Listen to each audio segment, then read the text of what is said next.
N कैन, जो mono oxidase A एन कैन है, माओ ए एन कैन है, ये क्या काम करता है बेटा? ये नॉरएड्रेनालिन को मेटाबोलाइज करता है, सेरोटोनिन को मेटाबोलाइज करता है, इवन ये डोपामिन को भी मेटाबोलाइज करता है। बेटा मेटाबोलाइज करेगा मतलब इनके लेवल को कम कर देगा कहां पर? Receptor site. रिसेप्टर साइट पे किसके लेवल को कम कर देगा? नॉरएड्रेनालिन, तो इनको मेटाबोलाइज कर रहा है। सेरोटोनिन इसको मेटाबोलाइज कर रहा है, डोपामिन इसको मेटाबोलाइज कर रहा है। तो बेटा अगर नॉरएड्रेनालिन का लेवल कम हुआ तो भी डिप्रेशन होगा, सेरोटोनिन का लेवल कम हुआ तो भी क्या कॉज करेगा? डिप्रेशन कॉज करेगा, और डोपामिन का लेवल कम हुआ तो ये भी स्टिमुलेशन कम करेगा और इनडायरेक्टली ये भी क्या कॉज करेगा? डिप्रेशन। बेटा अगर इन केमिकल्स के लेवल कम हो रहे हैं तो क्या कॉज करता है? डिप्रेशन। और इनको कम कौन कर रहा है? बेटा कौन सा क्या है? माओ ए है। कौन सा क्या है? माओ। बेटा पिछली क्लास में कितने लोग अटेंड नहीं किए? जो लोग क्लास में अटेंड नहीं किए तो थोड़ा समझ लेकर आएंगे कि बेसिक्स पूरा पढ़ा चुका हूं लास्ट क्लास में चैप्टर। लेकिन फिर भी मैं रिपीट करूंगा, थोड़ा ध्यान से सुनना आप लोग। ये वो है क्या है कि जो इन केमिकल्स को मेटाबोलाइज कर रहे हैं। मेटाबोलाइज कर रहे हैं मतलब बेटा क्या कर रहे हैं? तोड़ रहे हैं। और इन केमिकल्स को तोड़ रहे हैं मतलब इनका लेवल क्या हो जाएगा? कम हो जाएगा, और लेवल कम हो जाएगा। इनका लेवल कम होने से क्या होगा? डिप्रेशन। तो बेटा हमें डिप्रेशन का ट्रीटमेंट कैसे करना है? इनके लेवल को बढ़ाना है। हमें डिप्रेशन का ट्रीटमेंट कैसे करना है? इनके लेवल को बढ़ाना है। मतलब एक्चुअली बेटा बेसिकली हम क्या यूज करेंगे यहाँ पर? माओ ए इनहिबिटर। माओ ए इनहिबिटर का आगे यूज है, उसके बारे में बात करेंगे। और बेटा माओ इनहिबिटर्स के साथ कुछ कॉमन प्रॉब्लम्स हैं।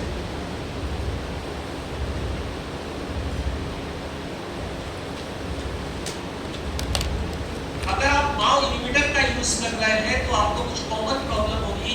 पहली प्रॉब्लम है बेटा कहलाती है चीज रिएक्शन। अच्छे से बात कर लेना। चीज रिएक्शन कई बार आपके एग्जाम में क्वेश्चन आ चुका है, टेस्ट पेपर के एग्जाम में, जीपीटी के एग्जाम में। चीज रिएक्शन नाम से ही क्वेश्चन आ चुका है। चीज रिएक्शन, चीज रिएक्शन बेटा इसको समझना है आपको। ये वर्ड कहां से आया? चीज रिएक्शन। अगर आप टायरामीन कंटेनिंग फूड,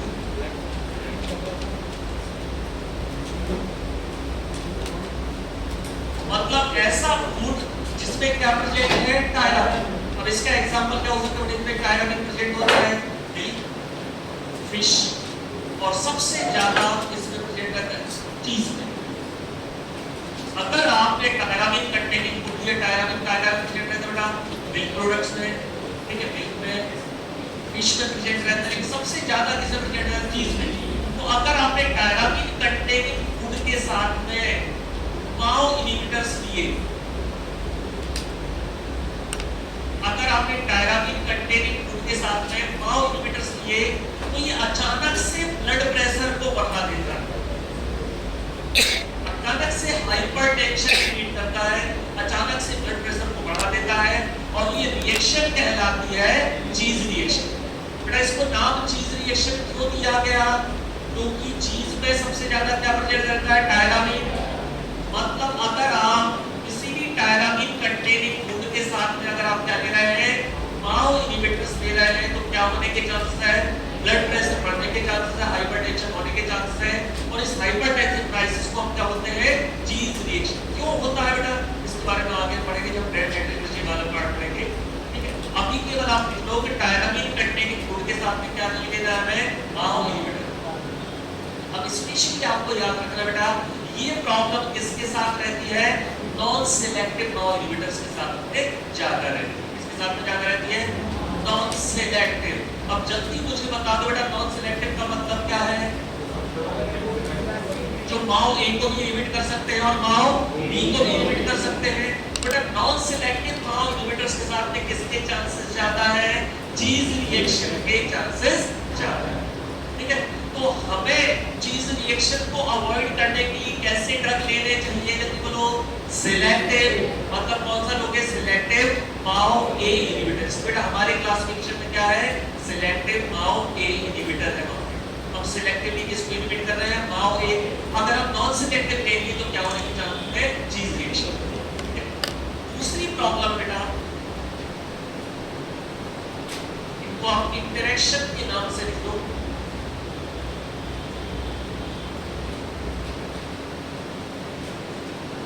अगर आपने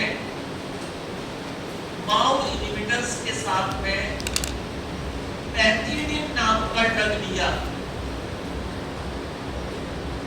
पैथिडीन एक ड्रग है जो ओपियोइड की कैटेगरी में आता है। पैथिडीन आगे हम इसके बारे में पढ़ेंगे, इसकी केमिस्ट्री है, ओपियोइड की कैटेगरी में आता है पैथिडीन नाम का ड्रग। तो अगर आपने पैथिडीन और माओ इनहिबिटर साथ में लिए तो ये सीजर्स को प्रेसिपिटेट कर देते हैं। सीजर्स मतलब बेटा एपिलेप्सी जैसे सिम्टम, मिर्गी जैसे दौरे पड़ने लगता है, ठीक है, इसको प्रेसिपिटेट कर देते हैं। सीजर्स को प्रेसिपिटेट कर देते हैं, एपिलेप्टिक सिम्टम्स को ये प्रेसिपिटेट कर देते हैं। तो माओ इनहिबिटर्स किसके साथ में नहीं लेना है, पैथिडीन। अब बेटा आपको ये याद रखते जाना है, खासकर गवर्नमेंट कॉम्पिटिटिव एग्जाम में सीधे क्वेश्चन आते हैं। माओ इनहिबिटर किसके साथ में लेना है, tyramine containing food. Tyramine containing food में क्या करना है, मिल्क हो गया, मिल्क से बने हुए प्रोडक्ट्स हो गए, और सबसे ज्यादा प्रॉब्लम किसमें है, चीज में, ठीक है। मतलब आप अगर माओ इनहिबिटर ले रहे हैं और आप पिज्जा खाने गए और आपने बोला पिज्जा विद एक्स्ट्रा चीज and it will be your last pizza, ठीक है। तो जो आपके टायरामिन कंटेनिंग फूड है उनके साथ में माओ इनहिबिटर नहीं लेना है। पैथिडीन नाम के ड्रग के साथ में माओ इनहिबिटर्स नहीं लेना, इसको प्रेसिपिटेट कर देगा ये सीजर्स को प्रेसिपिटेट, ठीक है। तो बेटा ये कुछ प्रॉब्लम है। एक और प्रॉब्लम बेटा, अगर सेरोटोनिन वाले ड्रग हैं, सेरोटोनिन या सेरोटोनर्जिक ड्रग्स, मतलब ऐसे ड्रग जो किसका लेवल बढ़ा रहे हैं, सेरोटोनिन का लेवल बढ़ा रहे हैं। एंटी डिप्रेसेंट किसका लेवल बढ़ाते हैं, सेरोटोनिन। अगर ऐसे ड्रग जो डायरेक्टली सेरोटोनिन का लेवल बढ़ा रहे हैं, उनके साथ में आपने क्या दे दिए, माओ इनहिबिटर्स। आपने जैसे मान लो किसी आदमी को 2 महीने तक सेरोटोनिन वाले ड्रग चले, या तो उनके साथ या उनको खत्म होते तुरंत आपने क्या ले लिए, माओ इनहिबिटर्स। तो बेटा ये कुछ सिम्टम्स क्रिएट करता है।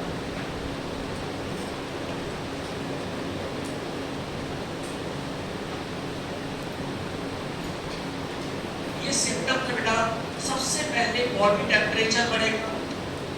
बॉडी टेम्परेचर बढ़ने को हम क्या बोलते हैं, हाइपरथर्मिया। हाइपरथर्मिया। उसके बाद आदमी को चिड़चिड़ापन महसूस होगा, एजिटेशन। एजिटेशन,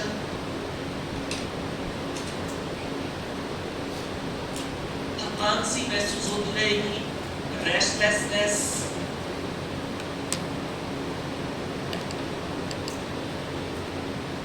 बीच में पसीना आता रहेगा, स्वेटिंग, और इन सब के साथ फॉलोड बाय कन्वल्जन्स, मिर्गी जैसे दौरे पड़ने लगे, फॉलोड बाय कन्वल्जन्स। अगर इनपे आपने ध्यान नहीं दिया क्या आने लगेंगे वहां पे कन्वल्जन्स। कन्वल्जन्स मतलब क्या होता है बेटा, मिर्गी के दौरान जो आप देखते हैं मूव करता है, क्या होते हैं कन्वल्जन्स। ये इस तरह के दौरे पड़ने लगे बेटा, और ये सिम्टम्स कहलाते हैं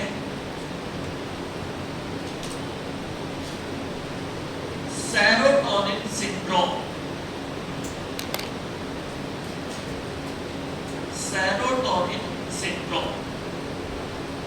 सेरोटोनिन सिंड्रोम की सिम्टम्स क्या बेटा, hyperthermia, agitation, restlessness, sweating followed by convulsion. ऐसे याद रख लोगे आप, हर्ष। ऐसे याद रख लोगे, हर्ष। हर्ष फॉलोड बाय हर्ष को क्या आ रहे हैं, convulsion. Hyperthermia, agitation, restlessness, sweating and followed by convulsion, ये सब क्या बोलेंगे, सेरोटोनिन सिंड्रोम। अब डॉक्टर क्या बोलते हैं बेटा, ध्यान सुनना। डॉक्टर्स को क्या सलाह देते हैं लीगल फार्मासिस्ट कि अगर किसी का सेरोटोनिन का इलाज चल रहा है तो तुरंत इसका इलाज चालू मत करो, बीच में कम से कम 2 सप्ताह का गैप रखो, मतलब इतना 14 दिन। बेटा अगर किसी का माओ इनहिबिटर का ट्रीटमेंट चल रहा है तो बीच में गैप रखो 2 सप्ताह का, उसके बाद ही कौन से ड्रग दे रहे हैं आपको, सेरोटोनर्जिक ड्रग, या फिर अगर सेरोटोनर्जिक का ऑलरेडी चल रहा है तो बीच में फिर से आपको 2 सप्ताह का गैप देना है। मतलब तो ये कैटेगरी को अगर आपको यूज करना है तो बीच में आपको कम से कम 14 दिन का गैप वहां पे रखना पड़ेगा। अगर आपने साथ में दे दिए 14 दिन से कम का गैप दिया तो ये प्रॉब्लम आएगी। एक बड़ी प्रॉब्लम इसे क्या होते हैं, सेरोटोनिन से। क्लियर? बट 3 बड़ी प्रॉब्लम इनहिबिटर के साथ, पहली कौन सी हो गई, चीज रिएक्शन, दूसरा इंटरेक्शन किसके साथ, पैथिडीन के साथ में, और तीसरा इंटरेक्शन क्या आता है, सेरोटोनिन से। बेटा कॉपी की तरफ आपको नहीं देखना है, बिना कॉपी की तरफ देखे आपको बता दें सबसे पहली प्रॉब्लम क्या हुई, चीज रिएक्शन। जल्दी बोलो बेटा, चीज रिएक्शन में क्या है, कैलोरी कंटेनिंग फूड, मतलब जैसे मिल्क प्रोडक्ट हो गए, चीज हो गए, उनके साथ में आपको क्या नहीं लेना है, बेटा क्या हो जाएगा, ब्लड प्रेशर बढ़ जाएगा, जब बोले कि चीज रिएक्शन। ठीक है, दूसरी प्रॉब्लम इंटरेक्शन, किसके साथ में इंटरेक्शन, पैथिडीन के साथ में आपने दे दिया तो आदमी को मिर्गी जैसे दौरे पड़ने लगेंगे। तीसरी प्रॉब्लम है सेरोटोनिन सिंड्रोम से अगर ट्रीटमेंट, सेरोटोनर्जिक ड्रग से अगर ट्रीटमेंट चल रहा है तो आपको तुरंत क्या नहीं देना है, माओ इनहिबिटर। अगर माओ इनहिबिटर से ट्रीटमेंट चल रहा है तो फिर आपको क्या नहीं देना है, मतलब बीच में क्या रखना है, गैप, कम से कम कितना गैप, 14 डेज का गैप आपको रखना है। अगर आपने गैप नहीं रखा तो सिम्टम्स आएंगे, आदमी को बुखार जैसा लगेगा, चिड़चिड़ापन महसूस होगा, पसीना आता रहेगा, थकान सी लगती रहेगी और कई बार कन्वल्जन्स आने लगेंगे। इन सबको मिला के क्या बोला जाता है बेटा, सेरोटोनिन सिंड्रोम। क्या बोलते हैं हम बेटा, ये प्रॉब्लम्स बहुत कम होती है अगर हम क्या यूज करते हैं, सिलेक्टिव इनहिबिटर्स यूज करते हैं। बेटा सिलेक्टिव इनहिबिटर हमें कौन से यूज करना है डिप्रेशन में, माओ ए इनहिबिटर। तो यहाँ पर जो कैटेगरी है बेटा डॉक्टर्स ने क्लासिफिकेशन में, reversible inhibitor of MAO A, reversible inhibitors of MAO-E, reversible inhibitors of MAO-E, short form किस नाम से देखो बेटा इसका, रीमा, short form इसका फेमस रीमा। फार्माकोलॉजी बहुत आसान है, अगर आप वर्ड को पकड़ना सीखोगे इसका क्या मतलब होगा, रिवर्सिबल, थोड़े समय के लिए हमें एंजाइम को इनहिबिट करना। बेटा अगर मैं बोलूं इरिवर्सिबल, मतलब वो एंजाइम हमेशा के लिए क्या हो जाएगा, खत्म हो जाएगा, जब तक कि बॉडी नया एंजाइम ना बना दे। बेटा रिवर्सिबल इनहिबिट करना ज्यादा अच्छा है, रिवर्सिबल इनहिबिट करना ज्यादा अच्छा है। बेटा ये एंजाइम मॉडिफिकेशन का काम करते हैं, अगर आपने रिवर्सिबल इनहिबिट कर दिया तो क्या जाएगी, टॉक्सिसिटी बढ़ जाएगी। बेटा हमेशा कोशिश रहती है फार्माकोलॉजी करते हैं, फार्माकोलॉजी का कैसे बनाए, रिवर्सिबल, कैसे बनाए, रिवर्सिबल। बेटा रिवर्सिबल इनहिबिटर ऑफ माओ ए, इसमें 2 ड्रग बेटा फेमस है। पहला ड्रग है क्लोरजाइलिन,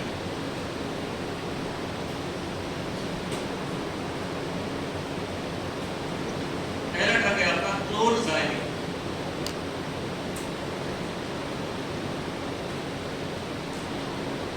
ये ड्रग बेटा बहुत फेमस है, काफी ज्यादा नाम है, लेकिन प्रैक्टिकली इसका उपयोग नहीं किया जाता डिप्रेशन को ट्रीट करने। ध्यान सुनो बेटा, मैं क्या बोल रहा हूँ, बहुत फेमस है, लेकिन प्रैक्टिकली इसका यूज डिप्रेशन को ट्रीट करने में नहीं किया जाता है। बेटा कहाँ इसका यूज किया जाता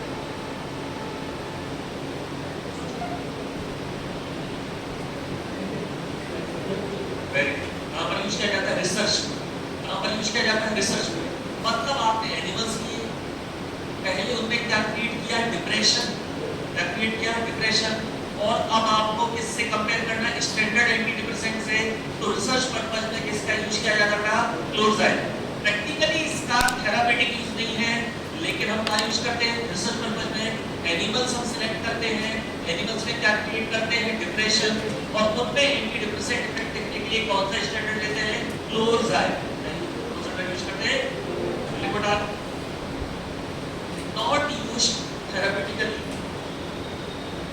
नॉट यूज्ड थेरापेटिकली,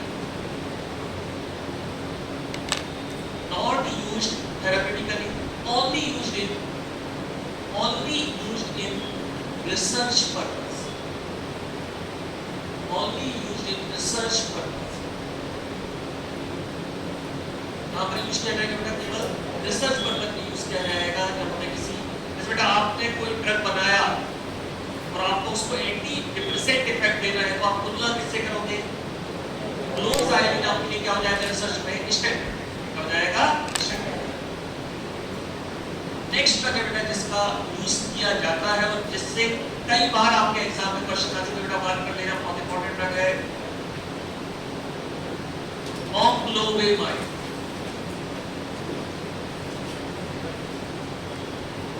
बेटा बहुत बार क्वेश्चन आ चुका है, बहुत बार रिपीट हुआ है। बुक में बहुत सारे पॉइंट नहीं बेटा, नहीं यहाँ पर तो 3-4 पॉइंट आपको लिखवाऊंगा, उससे बार क्वेश्चन नहीं जाएगा। इनको आप अच्छे से मॉक्लोवेमाइड। तो सबसे पहले तो आपको नाम ध्यान से देखना है, वो इससे याद रखना है इसके स्ट्रक्चर में प्रेजेंट रहता है मॉर्फोनिक न्यूक्लियस। इसके स्ट्रक्चर में कौन सा न्यूक्लियस प्रेजेंट रहता है? मॉर्फोनिक। आप मेडिकल में पढ़ेंगे मॉर्फोनिक न्यूक्लियस ऐसा होता है, ये कहलाता है मॉर्फोनिक न्यूक्लियस। एक तरफ नाइट्रोजन लगा रहता है, एक तरफ क्या लगा रहता है? Oxygen. This is called morpholine nucleus. Moclobemide में कौन सा न्यूक्लियस प्रेजेंट रहता है? मॉर्फोनिक। नाम से ही याद रख लेना वो। बेटा बहुत सारे ड्रग ऐसे हैं जिनके नाम में वो है, आपको मिल जाएगा मॉर्फोनिक न्यूक्लियस। आगे आप पढ़ेंगे मॉलिसिसिन नाम का एक ड्रग है, टिमोलॉल नाम का एक ड्रग है, बहुत सारे ड्रग आपको ऐसे मिलेंगे जिनके नाम में क्या है? Morpholine. Next, this is considered short acting antidepressant. Duration of action क्या है बेटा इसका? शॉर्ट एक्टिंग एंटीडिप्रेसेंट का इसको बोलते हैं।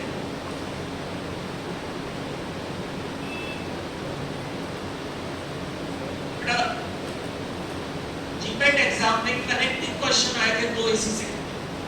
पहला क्वेश्चन था in the following which one is short acting antidepressant?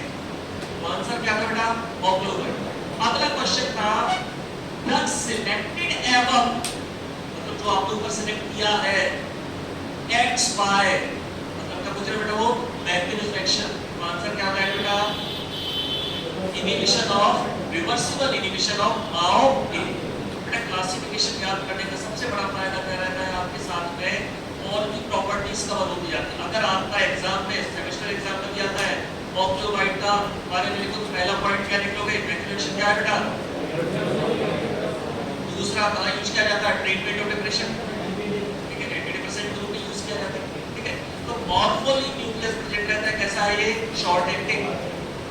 अच्छी खबर ये बेटा, नो चीज रिएक्शन, ये चीज रिएक्शन शो नहीं करता है, मतलब हाइपरटेंसिव क्राइसिस के चांसेस के साथ में नहीं है, मतलब इसके साथ में आप बराबर पिज्जा खा सकते हैं, ठीक है। ये क्या शो नहीं करेगा? चीज रिएक्शन शो नहीं करेगा। लेकिन दूसरी प्रॉब्लम यहाँ पर इंटरेक्शंस बेटा यहाँ पर शो करेगा। कौन कौन से इंटरेक्शन शो करेगा? पैथिडीन के साथ में, जल्दी बोलो क्या शो करता है? पेड़ वाला पैथिडीन के साथ में सीजर्स को रेफ्रिजरेट करना है, तो साथ ही साथ क्या शो करेगा? Serotonin syndrome. ये प्रॉब्लम ये शो करेगा। पैथिडीन के साथ में सीजर्स को ब्रेस्टफीड कर देगा और सेरोटोनिन सिंड्रोम शो करेगा आपके कौन से? जो सेरोटोनर्जिक ड्रग के साथ में क्या शो करेगा? सेरोटोनिन। मॉक्लोवेमाइड के बारे में एक प्लस पॉइंट ये है कि एंटीडिप्रेसेंट तो ये है ही, साथ ही साथ it can also be used in social phobia. It can also be used in treatment of social phobia. It can also be used in treatment of social phobia. नाम से समझ आ रहा है social?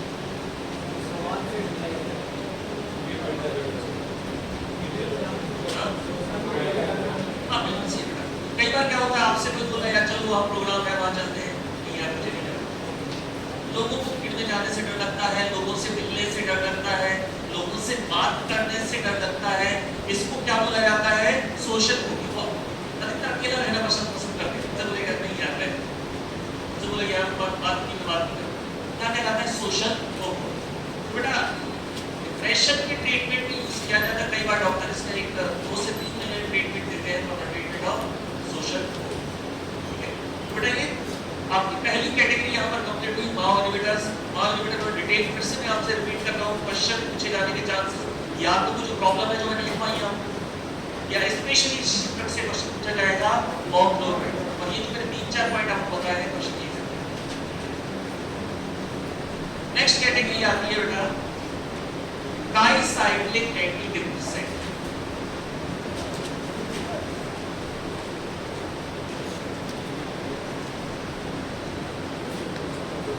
Tricyclic antidepressant. Next category आपकी tricyclic antidepressant.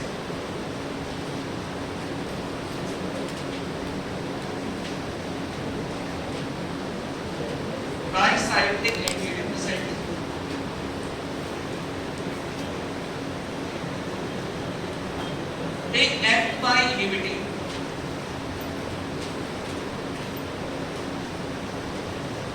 they act by inhibiting NET and SERT. They act by inhibiting NET and SERT. NET मतलब तुमको क्या है? जल्दी बोलो। Norepinephrine transporter protein. Norepinephrine transporter protein. Third serotonin transporter protein. Serotonin transporter protein. Serotonin transporter protein. अब ध्यान से समझना बेटा, ये मान लो आपका नॉरएड्रेनर्जिक न्यूरॉन है और ये आपका सेरोटोनर्जिक न्यूरॉन है।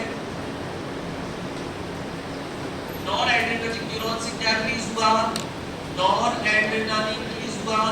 ये जाके किससे जुड़ गया? आपने रिसेप्टर से, और रिसेप्टर से जुड़ के क्या कॉज करता है बेटा? ये अलर्टनेस। ठीक है, लेकिन इसका एक बड़ा भाग वापस चला जाता है कौन से प्रोटीन के थ्रू? नेट। रीअपटेक हो जाता है इसका। नॉरएड्रेनालिन का रीअपटेक हो जाता है मतलब वापस चला जाता है। वापस चला जाता है तो अलर्टनेस कम हो जाएगी और अलर्टनेस का कम होना क्या कहलाता है बेटा? डिप्रेशन। इसी तरह से ये आपका सेरोटोनिन वाला न्यूरॉन है, ये किसको रिलीज करता है? सेरोटोनिन को। सेरोटोनिन मेनली जुड़ रहा है बेटा कौन से रिसेप्टर से? 5HT1A। और ये क्या कॉज कर रहा है? हैप्पीनेस। लेकिन बेटा बहुत सारा सेरोटोनिन अगर इसका रीअपटेक हो जाए तो रीअपटेक किससे होता है? सर्ट से। सर्ट ट्रांसपोर्टर प्रोटीन्स का क्या करवा देता है? रीअपटेक। रीअपटेक का मतलब वापस भेज देता है। वापस भेज देगा तो सेरोटोनिन का लेवल यहाँ कम हो जाएगा। यहाँ किसका लेवल कम हो जाएगा बेटा? नॉरएड्रेनालिन का। मतलब अलर्टनेस कम हो जाएगी, हैप्पीनेस कम हो जाएगी, आदमी दुखी रहने लगेगा। क्या कॉज करेगा बेटा? डिप्रेशन। तो अगर हमें लेवल को बढ़ाना है सेरोटोनिन को और नॉरएड्रेनालिन को, तो हमें इन्हें वापस ऊपर नहीं जाने देना। मतलब किसको इनहिबिट करोगे? जल्दी बोलो। सर्ट को। किसको इनहिबिट करोगे? नेट को, ताकि ये वापस ऊपर नहीं जा पाए, ताकि इनका लेवल बढ़ जाए, न्यूरोट्रांसमीटर का लेवल बढ़ जाए, ताकि अलर्टनेस रहे, हैप्पीनेस रहे, ट्रीटमेंट ऑफ डिप्रेशन। तो सबसे पुराने एंटीडिप्रेसेंट माने जाते हैं tricyclic antidepressant. These are considered oldest antidepressant. These are considered oldest antidepressants. सबसे पुराने एंटीडिप्रेसेंट कंसीडर किए जाते हैं यहाँ पे ट्राइसाइक्लिक एंटीडिप्रेसेंट। एक बार ध्यान से मैकेनिज्म देखो, नहीं कुछ समझ में आए तो मुझसे इम्पोर्टेंट है, आपसे बात करना एक बार नहीं समझ में आए तो मुझसे पूछो, तो मैं यहाँ समझ नहीं आएगा तो मुझसे कर सकते हैं। पर देखो आप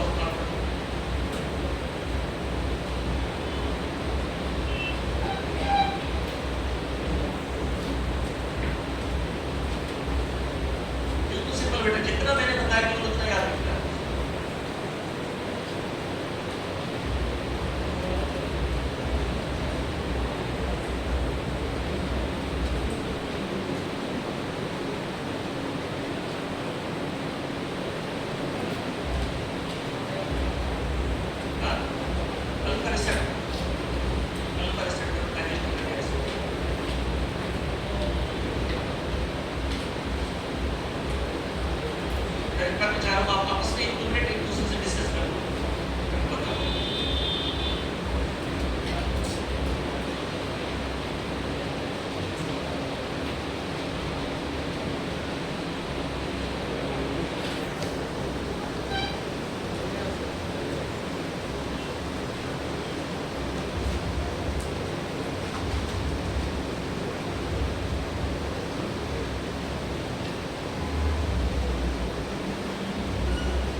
एसिटाइल कोलिन क्या करता है, सलाइवा के सिक्रेशन को बढ़ाता है।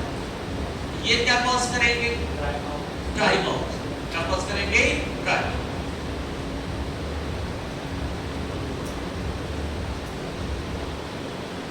एसिटाइल कोलिन आपके जीआईटी के मूवमेंट्स को बढ़ाता है ताकि खाने बचता रहे, पेरिस्टल्टिक मूवमेंट वहां पे होता रहे। लेकिन ये क्या करेंगे बेटा? इंडाइजेशन वाली कंडीशन, मतलब क्या कॉज करेंगे? कॉन्स्टिपेशन।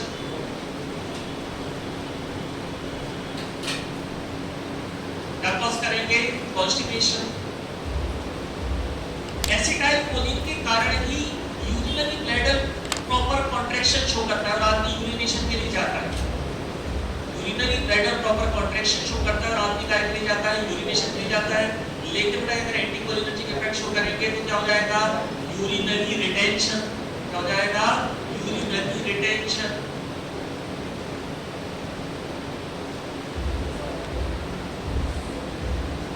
यूरिनरी रिटेंशन मतलब आदमी को फील होगा कि यूरिनेशन के लिए जाना है, लेकिन प्रॉपर यूरिनेशन वहां पर नहीं हो पाएगा। जैसे आप लोगों ने देखा होगा यूटीआई इंफेक्शन के दौरान वहां पर फील होता है, तो यूरिनरी रिटेंशन उसको बोलेंगे। तो बेटा ये powerful anticholinergic adverse effect show करता है, जिनमें से एक कॉमन क्या है? ड्राई माउथ, दूसरा कॉन्स्टिपेशन है और तीसरा है यूरिनरी रिटेंशन। इसके अलावा बेटा it also has anti adrenergic effect. ये उतना स्ट्रॉन्ग नहीं है, लेकिन कुछ एंटी एड्रिनर्जिक इफेक्ट्स वहां पर देखने को they also have anti adrenergic effect. बड़ा पावरफुल एंटीकोलिनर्जिक इफेक्ट हो गया, एंटी एड्रिनर्जिक एडवर्स इफेक्ट हो गया, सेडेशन और वेट गेन। ये वो कुछ ऐसे एडवर्स इफेक्ट हो गए जिनके कारण थोड़ा सा ट्राइसाइक्लिक एंटीडिप्रेसेंट का प्रचलन कम हो गया और इनको एक नई कैटेगरी से रिप्लेस कर दिया गया। कैटेगरी कौन सी आ गया उस पर डिस्कस करेंगे, जिससे क्योंकि इसी जैसे इफेक्ट एक नई कैटेगरी ने भी किया और एक तरह से उन्होंने इसको रिप्लेस कर दिया। बड़ा ये कैटेगरी होगी आपकी ट्राइसाइक्लिक एंटीडिप्रेसेंट। नेक्स्ट कैटेगरी लिखो SSRIs।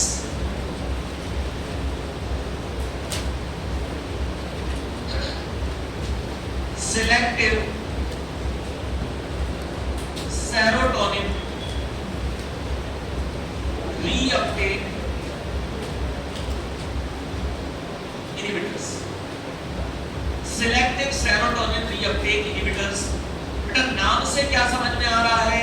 ये केवल कहां काम करेंगे? जल्दी बोलो। सल्ट। कहां काम नहीं करेंगे? डेड। ये सिलेक्टिवली केवल किसको इनहिबिट कर रहे हैं? सल्ट को। केवल फाइनेस्टी के रीअपटेक को इनहिबिट कर रहे हैं विदाउट अफेक्टिंग नॉरएड्रेनालिन को ये अफेक्ट नहीं कर रहे हैं। इसलिए बेटा क्या बोल रहे हैं उनको? Selective serotonin reuptake inhibitor. Practical चीज बेटा मैं आपको बता रहा हूं, they are mostly used antidepressant. सबसे ज्यादा यूज होने वाले antidepressant, they are mostly used antidepressants. जब भी आप बेटा किसी का प्रिस्क्रिप्शन देखेंगे डिप्रेशन का, तो कोई ना कोई SSRI उसमें जरूर रहेगा। They are mostly used antidepressant. Antidepressant का किसी का भी प्रिस्क्रिप्शन देखेंगे तो उसमें एक ड्रग जरूर रहेगा SSRI। डिप्रेशन के अलावा they are also used in other conditions. तो वो कंडीशन कौन-कौन सी बेटा अच्छे से याद रखना है, जो सिमिलर मानसिक बीमारी है उससे रिलेटेड है, जहां पर SSRIs का यूज किया जाता है। पहली प्रॉब्लम है बेटा जहां पर इसका यूज करते हैं, क्लेप्टोमेनिया।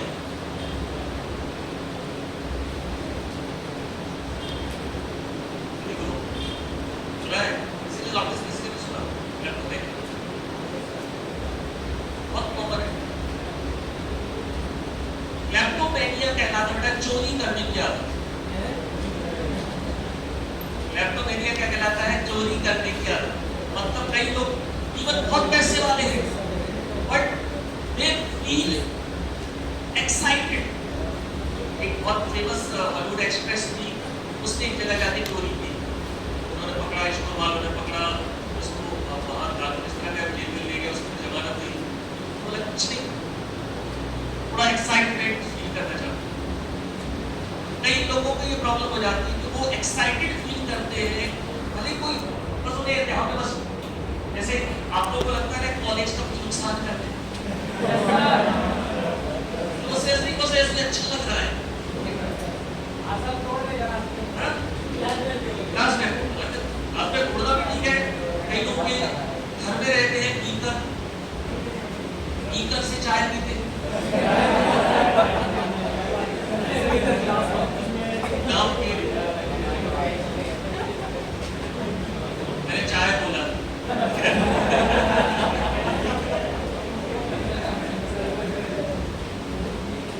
अच्छा क्या रहता है उसमें ऐसा कुछ नहीं है कि कुछ बुरा, बस कॉलेज का कुछ नुकसान होता है तो मन में शांति मिलती है, अच्छा लगता है, बढ़िया लगता है, ऐसा लगता है कि बड़ा अच्छा लगा, कॉलेज का कुछ नुकसान किया, डी का तोड़ दिया। जबकि आपको बड़ा ही गलत फहमी है, कॉलेज में कोई नुकसान नहीं होता, वो दोबारा मंगाते ही नहीं। आप कॉलेज वालों का नुकसान नहीं कर रहे, बिल्कुल से कॉलेज वालों का नुकसान कर रहे हैं। नुकसान किसका करते हैं जो आपके बाद आए, कॉलेज वालों का कोई नुकसान नहीं होता, उनका तो फिक्स रहता है इतने का मंगाना है, जिनको भी आगे नहीं मंगाना, तो सिंपल रहता है। तो लेकिन ऐसा लगता है कि कई बार कुछ ऐसी चीजें ले आते हैं जिसका कोई लेना देना नहीं है। टेस्टी होल्डर उठा लाए घर में, टेस्टी होल्डर में क्या करोगे, रोटियां पकाओगे।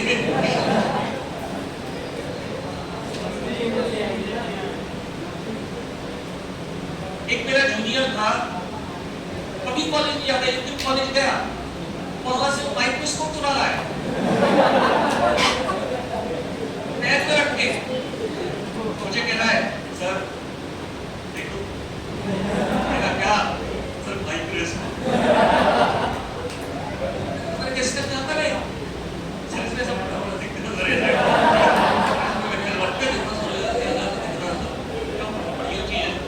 तू इसका क्या करेगा, कुछ नहीं, बस कॉलेज का नुकसान कर। और हमें मतलब मैं कॉलेज में देखता हूँ, मैंने बड़ी रिक्वेस्ट करके अपने कॉलेज में पूरे टैग चेक करवाए, काफी महंगे लगते हैं, तो जिस दिन लगे उसी दिन एक लड़के ने तोड़ दिया। अच्छा वो भूल गया कि वहां कैमरे लगे, अब कैमरे में बराबर दिख रहा है, मैंने उसे बुलाया, मैंने क्यों, तो थोड़ा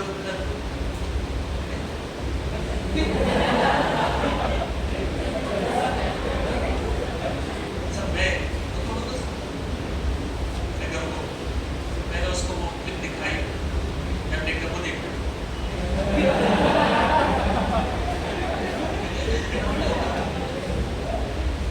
हाँ ये कैसे सर में गिर गया,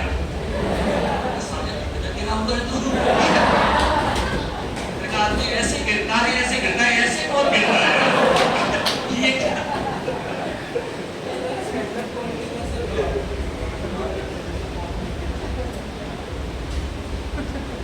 जिस दिन लगे उसी दिन, एक दिन भी फोन पे लगा के यार बस नुकसान करता है कुछ। हमारे हम लोग बीएनएस में थे, मैं बीएनएस का पहला बैच था, तो वहाँ पे हमारे ग्रैंड प्रिंसिपल आए, काफी स्ट्रिक्ट थे, मुझे पता चला कि ये क्लास सबसे बदमाश क्लास है, तो हम लोग बुलाया boys common room, boys common room, ये देखो लोगों के लिए रूम है, इसमें खेलने की व्यवस्था है, पूरी पर्दे लगे हुए, सारी चीजें बताई। आप लोग भी पर्दे हमारे घरों में लगे हुए थे,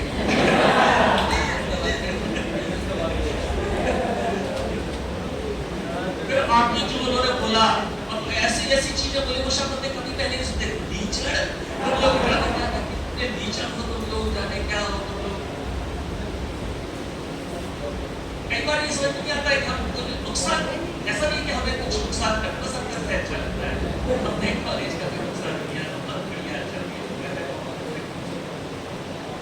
कई बार कॉलेज वाले ऐसा करते हैं कि सोचते हैं कुछ ऐसा किया गया है, और फिर उनका जब मुझे लगता है कि क्लास फेयर में बीकर हो गया, मेजरिंग सिलेंडर ले जा रहे हैं, ले नहीं जा रहे थे, तोड़ दिया। अच्छा कई बार तोड़ दे किसके आगे, किसी दूसरे के नाम पे इशू, उसका तोड़ दिया, अब वो कह रहा मेरा कहाँ गया, और वो ढूंढता रहता है कि मैं किसी दूसरे का पढ़ा।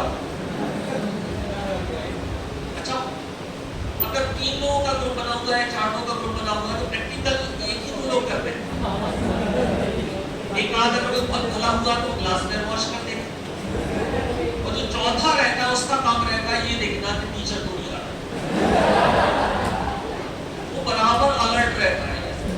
इसकी सबसे ज्यादा एवरन आपको साफ दिखेगी क्योंकि जूनियर से मांगी हुई एवरन होगी, ये यहाँ से वहाँ बिल्कुल आराम से घूमता रहेगा, और जैसे ही देखेगा बोलेगा आ रहा है। अच्छा, जो यहाँ वहाँ घूम रहे होंगे, जो दिखेगा वो यहाँ को उठा लेंगे।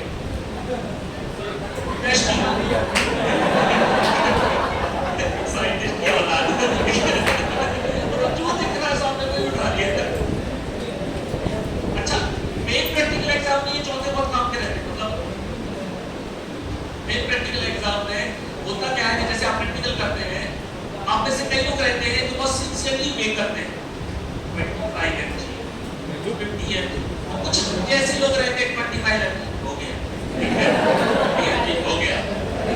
अच्छा, जो सिंसियरली मेक करते हैं उनको कभी रिजल्ट नहीं आते, और इन लोगों का रिजल्ट आ जाते हैं, इनका प्रोडक्ट अच्छा आया, ज्यादा प्रोडक्ट आया, अब इनसे मांग रहे हैं ना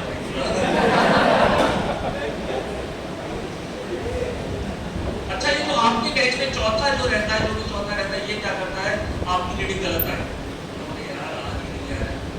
सारा किसी काम करके रुक, ये जानेंगे जुगाड़ लगा इसकी रीडिंग सही आई, वहां से लिख के लाए और आपके सामने कॉपी लिख देने लिख ले।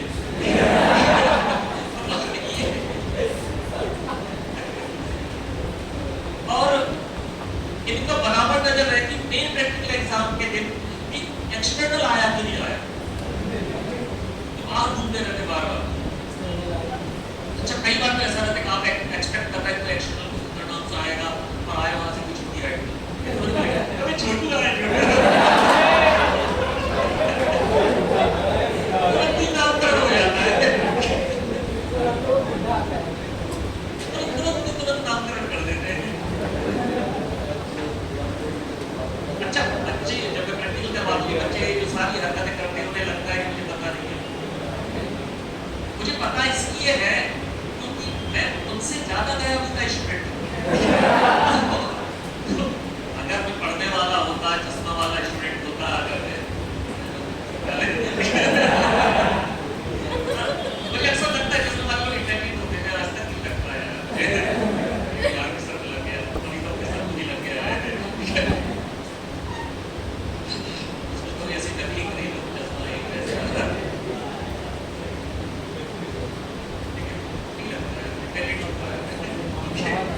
लैपटॉप में बेटा आदमी को ऐसा लगेगा कि कुछ ना कुछ चुरा, मतलब ऐसा नहीं उसके पास कमी, लेकिन वो जाएगा उसे लगे कुछ ना कुछ चुरा। बेटा आपका कभी भी ऐसा मन करे कॉलेज जाके, समझ लेना कि धीरे धीरे आप इसका शिकार हो रहे हैं। लैपटॉप नेक्स्ट प्रॉब्लम है बेटा जहां पर यूज किए जाते हैं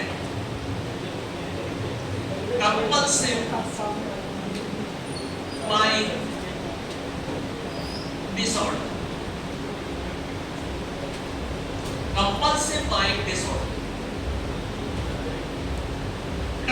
जब भी आप शॉपिंग करते हैं, कोई चीज खरीदते हैं तो आपको अच्छा फील होता है, उसका कारण क्या है? डोपामिन रिलीज होता है।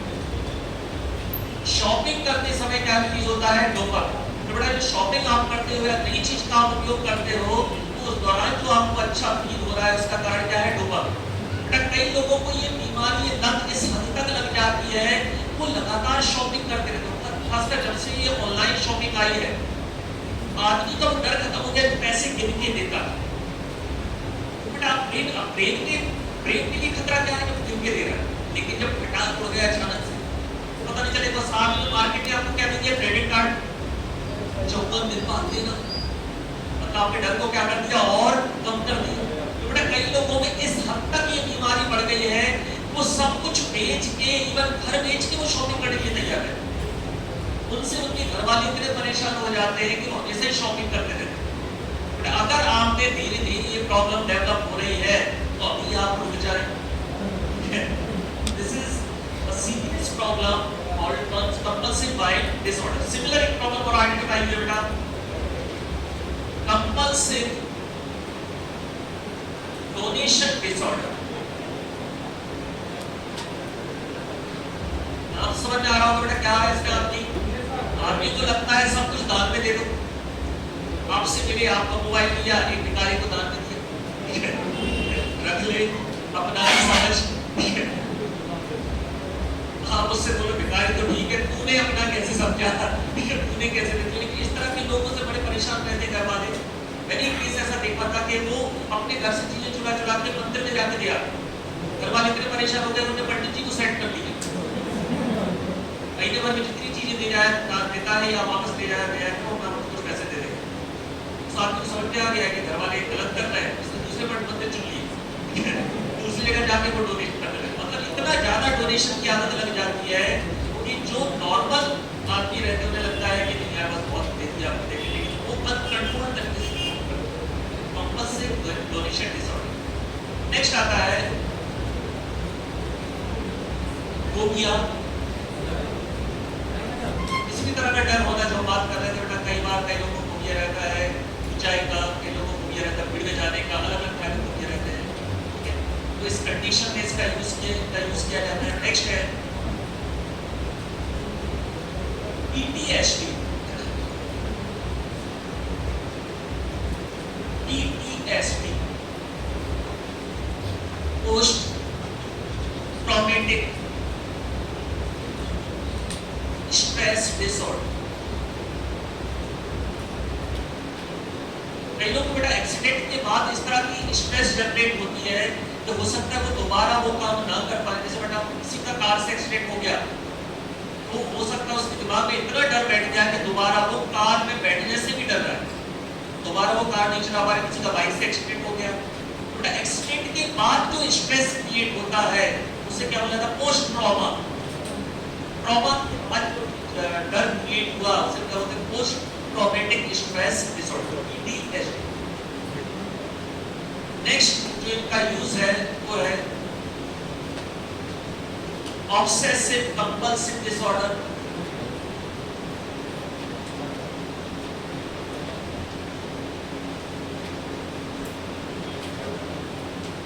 OCD, obsessive compulsive disorder. कई लोगों को बहुत ज्यादा सफाई का लगता है, तुरंत हाथ दिन में 10, 15, 20, 50 बार हाथ धोते ही रहते हैं, या सैनिटाइजर से हाथ पैर तुरंत सैनिटाइज करना। उनके दिमाग में ये रहता है कि हर जगह क्या है, वहाँ पे माइक्रोब्स है, उन्हें बीमारी हो जाएगी। That is obsessive compulsive disorder. कई तरह के और भी होते हैं ऑब्सेसिव कंपल्सिव डिसऑर्डर। घर से बाहर निकले कोई किसी को छीन दिया, अब उनको पूरे रास्ते भर लगता रहेगा कुछ गलत होने वाला। Also obsessive compulsive disorder, मतलब कोई भी चीज मन में सोचते हैं जो रियल नहीं है और उसको सच मानते हैं। Obsessive compulsive disorder, ओके बेटा। ये कुछ ऐसे यूज है डिप्रेशन के अलावा जहाँ पर SSRIs यूज किया जाता है। जैसे एक आपका जनरलाइज्ड एंजाइटी डिसऑर्डर भी इसमें ऐड कर सकते हैं। जनरलाइज्ड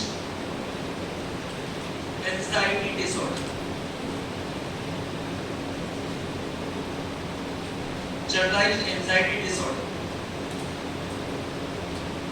जनरलाइज्ड एंजाइटी डिसऑर्डर में क्या होता है बेटा? Over thinking. एक छोटी सी चीज के बारे में लगातार सोचते रहना है, ये हो जाएगा, ये हो जाएगा, ये हो जाएगा, ये हो जाएगा, मतलब बहुत एक्सट्रीम सोच लेते। एक बुजुर्ग आदमी खड़ा था, उसके सामने एक स्मार्ट सा एमआर था। एमआर ने पूछा, हेलो सर क्या नाम है आपका? बुजुर्ग आदमी बोला मैं नाम नहीं बताऊंगा। देखो मैं नाम बताऊंगा तो हम लोगों में दोस्ती हो जाएगी, फिर तुम मेरे घर आने जाने लगोगे, तुम स्मार्ट हो गई, तुमसे मेरी बेटी प्रभावित हो जाएगी, फिर उसके बाद तुम तुमसे शादी करने की जिद करेगी, बोलेगी तुमसे शादी करना है और मैं एक एमआर से अपनी बेटी की शादी नहीं करना चाहता। It is overthinking. बहुत इस तरह का चीजें सोचते रहना। और कई लोगों को बेटा ये प्रॉब्लम रहती है कि कुछ ऐसा होने वाला, तो ऐसी चिंताओं से लेके चिंतित रहते हैं जिनमें से 90% तो होने वाली ही नहीं होती, लेकिन हमारे दिमाग में पूरी कहानी बन जाती है, उसके बाद ये होगा, उसके बाद ये होगा, इसके बाद ये होगा। एक ओवर थिंकिंग वाला पैटर्न जनरेट हो जाता है। उसे क्या बोलेंगे? Generalised anxiety disorder.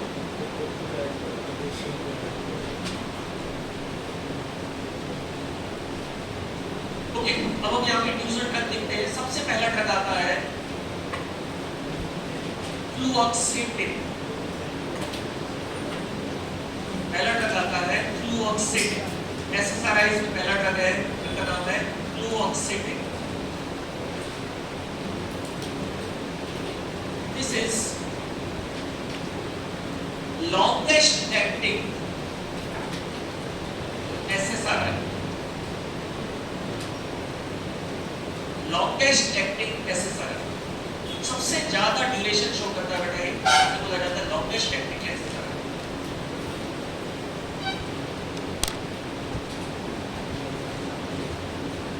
metabolized into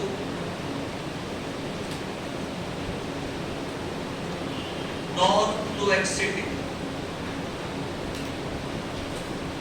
metabolised into नॉरफ्लुओक्सीटिन।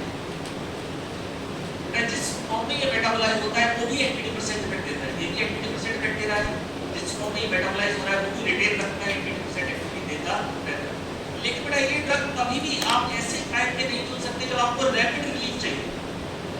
मतलब कोई आदमी बहुत गहरे डिप्रेशन में है, सुसाइडल टेंडेंसी बहुत ज्यादा बढ़ गई और आपको तुरंत अगर रिलीफ चाहिए तो ये ड्रग आपके लिए सेफ नहीं। तो not used, not suitable for rapid relief। अगर किसी को रैपिड रिलीफ चाहिए तो उसके लिए सुटेबल नहीं, not suitable for rapid relief.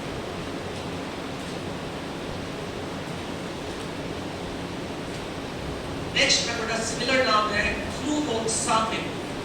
दोनों को एक साथ आपको याद रखना है। फ्लूऑक्सीटिन कैसा है बेटा? Longest acting. फ्लूऑक्सीटिन कैसा है? Longest acting. उल्टा फ्लूओक्सामिन कैसा हो जाएगा? Shortest acting.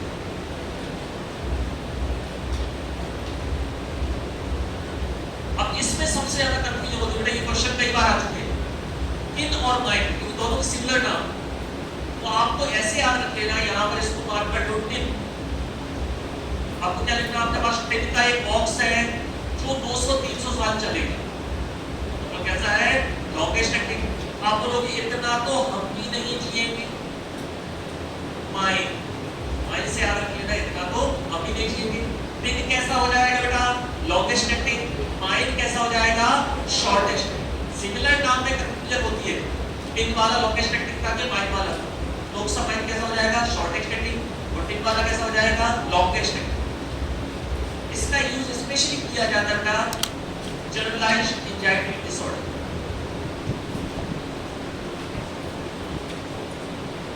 स्पेशली इसका यूज किया जाता है treatment of generalised anxiety disorder. जैसे आपने तो जनरलाइज्ड एंजाइटी डिसऑर्डर क्या है? ओवर थिंकिंग, ओवर थिंकिंग वाली प्रॉब्लम है, that is generalised anxiety disorder. आजकल बेटा जो सबसे ज्यादा ड्रग यूज हो रहा है, जिसका सबसे ज्यादा नाम आपको सुनने को मिलेगा, वो है आपका सिटालोप्राम। इस कैटेगरी में सबसे ज्यादा यूज होने वाला ड्रग है सिटालोप्राम। और इसी का दूसरा फॉर्म है escitalopram.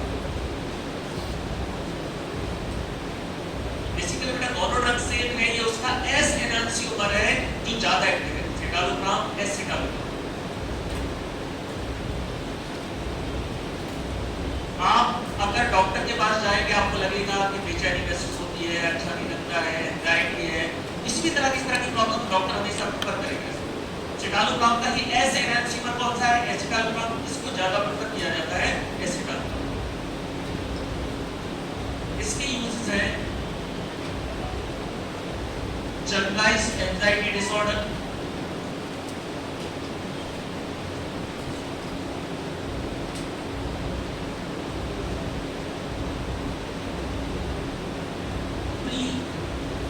menstrual dysphoric disorder,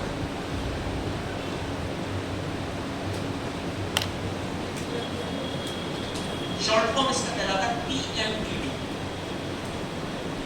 pre-menstrual dysphoric disorder. कई वुमेन्स में ये प्रॉब्लम रहती है कि पीरियड का जो टाइम रहता है, पीरियड आने से 2 सप्ताह पहले से ही डिप्रेशन जैसे सिम्टम्स आने लगते हैं। इसको उन्होंने बोला है PMDD। आजकल ये बहुत कॉमन हो गया है, इस तरह के सिम्टम्स काफी देखने को मिल रहे हैं कि जो पीरियड का जो है, पीरियड आने से 2 सप्ताह एक सप्ताह पहले डिप्रेशन के सिम्टम्स वहां पर आने लगते हैं और ये काफी लॉन्ग टाइम तक परसिस्ट वहां पर करते हैं। डिप्रेशन एंजाइटी वहां पर आने लगे, क्या बोला जाता है इसको? PMDD, premature dysphoric disorder. बेटा सिटालोप्राम एसिटालोप्राम की कैटेगरी है, ये प्रैक्टिकली काफी यूज होने वाली कैटेगरी है जो यूज करते हैं।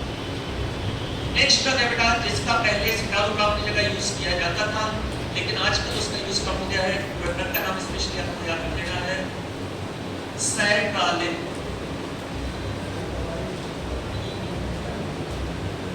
नेक्स्ट कैटेगरी, नेक्स्ट ड्रग इसमें है सर्ट्रालिन। सर्ट्रालिन लिखो बेटा, नॉट प्रिफर्ड नाउ। सर्ट्रालिन लिखो बेटा, not preferred now, not preferred now because of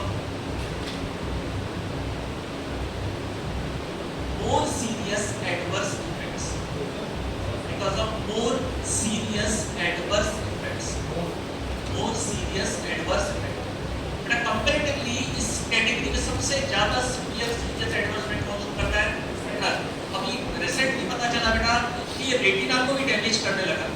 बिल्कुल रिसेंटली, अभी तक आपको नहीं आया है, लेकिन ये पता चला है किसको डैमेज करता है? रेटिना को डैमेज करने लगा है। उन्होंने अपने उसमें डाला था गाइडलाइंस में। साथ ही साथ बेटा जो सर्ट्रालिन लंबे समय तक लेते थे उनमें एक प्रॉब्लम क्रिएट होती है, tendency to go to sleep.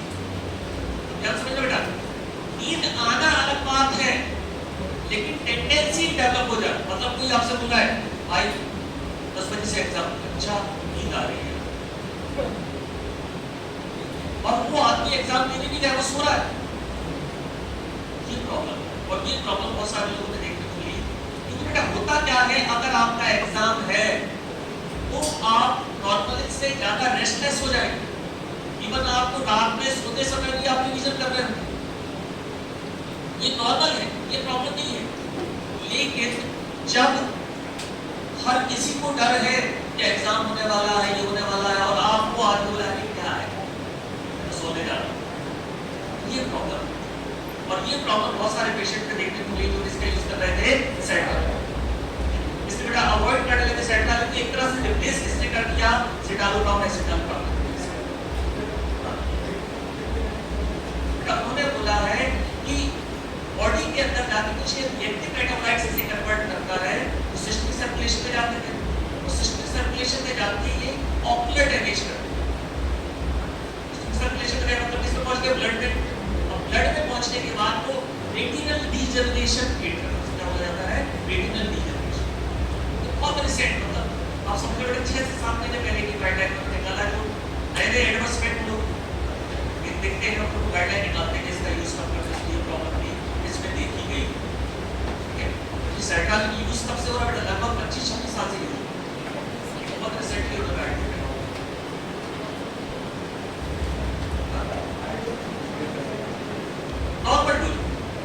High dose में करना होता तो वो बोलते थे नहीं आप यूज करते हैं, तो गाइडलाइन क्या बोला? अवॉइड करो इसका use.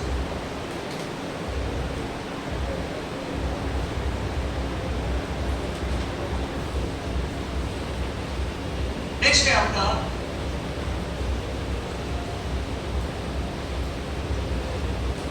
पैरोक्सिटिन।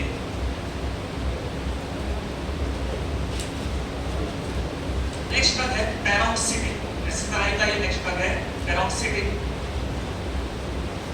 This is also short acting.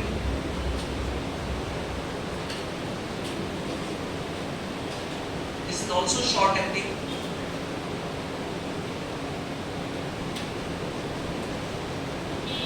Adverse effect के काफी सारे हैं इसके। सबसे कॉमनली शुरुआत होती है GI disturbances, gastrointestinal disturbance create करता है, एजिटेशन क्रिएट करता है, तो आपको कैसा लगता रहेगा? चिड़चिड़ापन जैसा लगता रहेगा। डिसकंटिन्यूएशन रिएक्शन देता है।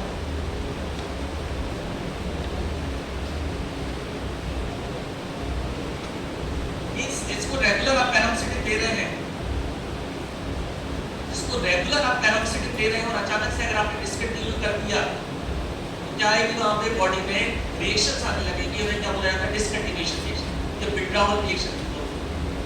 आप रेगुलर इसको दे रहे हैं पैरासिटिक, अचानक से अगर आपने बंद कर दिया, कुछ समय के लिए आपने बंद कर दिया, तो उसकी बॉडी में कुछ रिएक्शंस आने लगेंगी, उन्हें क्या बोला जाता है डिसकंटिन्यूएशन रिएक्शन। ये प्रॉब्लम है किसके साथ में, पैरासिटिक। अब एक ड्रग और है बेटा जिसका यूज, जिसको बनाया गया था एंटी डिप्रेसेंट के लिए, लेकिन उसका यूज जो होने लगा दूसरे पर्पस से यूज होने लगा, ड्रग है आपका डेमोक्सिन। डेमोक्सिन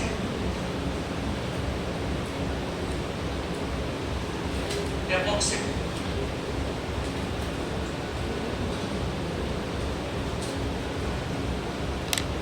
नाउ ये बेटा एंटी डिप्रेसेंट तो है, लेकिन इसका जो मेन यूज किया जाने लगा, this is now used for the treatment या treatment of sexual distress.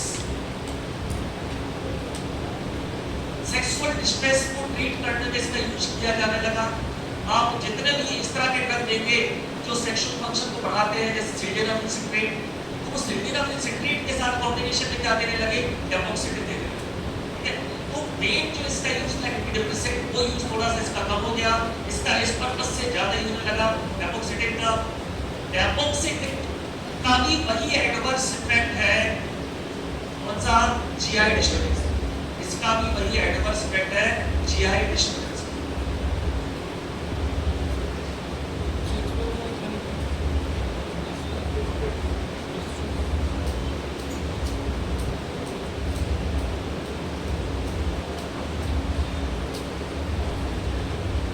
Complete हो गई आपकी category SSRI, selective serotonin reuptake.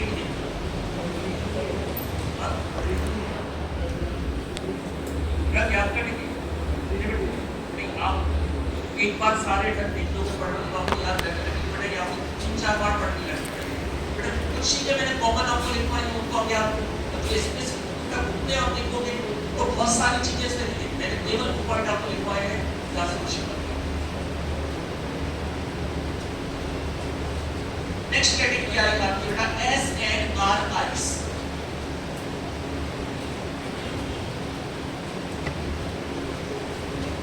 अब बेटा ध्यान से सुनना और देखना, ये हमने कहाँ सुना, सेरोटोनिन, नॉरएड्रेनालिन रीअपटेक इनहिबिटर्स।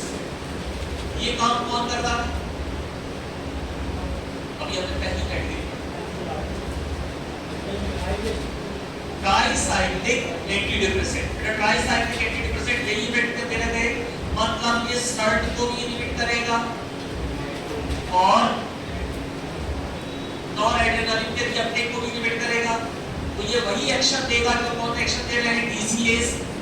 लेकिन TCAs की जगह इसको प्रेफर किया जाने लगा, इस कैटेगरी को। अब बताओ बेटा क्यों? जो वहां एडवर्स इफेक्ट आ रहे थे वो एडवर्स इफेक्ट यहाँ पर नहीं आए। एक बार जल्दी से पलट के देखो बेटा कौन-कौन से एडवर्स इफेक्ट आ रहे थे। तो सबसे बड़ी प्रॉब्लम वाली जाती थी sedation, powerful anticholinergic effect, weight gain और एंटी एडर्जिक इफेक्ट, वो सारे एडवर्स इफेक्ट की कैटेगरी। देखो बेटा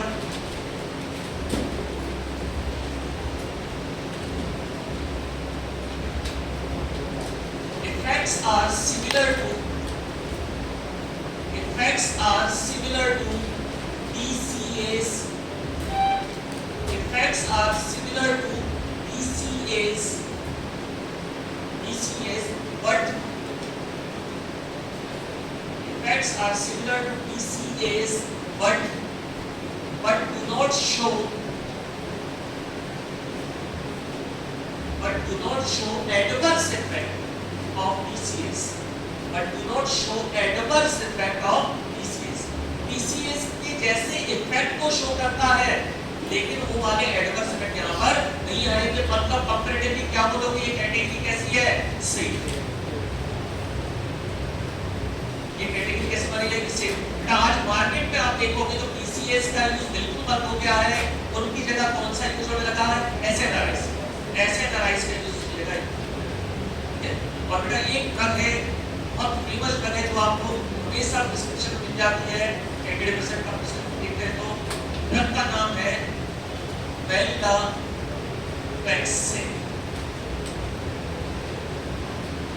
वेल्डापेक्सिन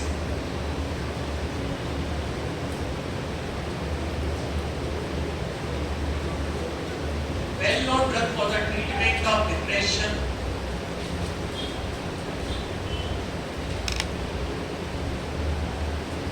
also used for the treatment of social anxiety,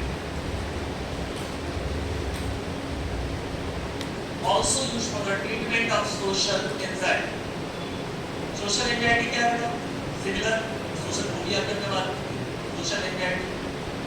social anxiety में कई ऐसे कारण रहते हैं कि अगर मैंने अच्छा नहीं पढ़ा, कम मार्क्स आएंगे तो पड़ोसी क्या सोचेंगे, दोस्त क्या सोचेंगे, रिश्तेदार क्या सोचेंगे, ये भी एक सोशल एंजाइटी। और बेटा उसके कारण क्या होता है कि हम जो नॉर्मल भी परफॉर्म करना चाहते हैं वैसा भी हम परफॉर्म नहीं कर पाते।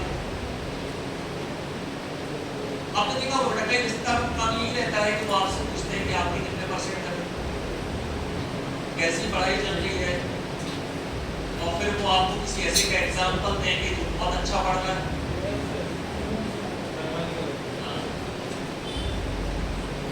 अब होता क्या है बेटा, सोशल एंजाइटी से ऐसा होता है कि अब आप बार बार घबराते हो पढ़ते समय ऐसा ना हो जाए। बेटा आपको ब्रेन को समझना पड़ेगा, माइंड सुनता नहीं है, माइंड देखता है। अगर आप बार चीजों को बोलोगे ऐसा ना हो जाए तो आप माइंड को बार वो चीजें दिखा रहे हैं, मतलब उन चीजों को आप क्या कर रहे हैं, अटेंड कर रहे हैं। आप बार बोल रहे हो फेल ना हो जाए, फेल ना हो जाए तो बार क्या दिखा रहे हो, फेल हो। बेटा आपका जो ब्रेन है, आपका माइंड है, वो सुनता नहीं, वो क्या करता है, देखता है। हमेशा एग्जांपल देता हूँ आपसे, तो बोलूंगा हाथी के बारे में नहीं सोचना है। आपका दिमाग सुनता नहीं है, क्या करता है, देखता है। कई बार घर वाले क्या गलती करते हैं, इस बार अगर मार्क्स कम आए तो उल्टा लटका के मारेंगे।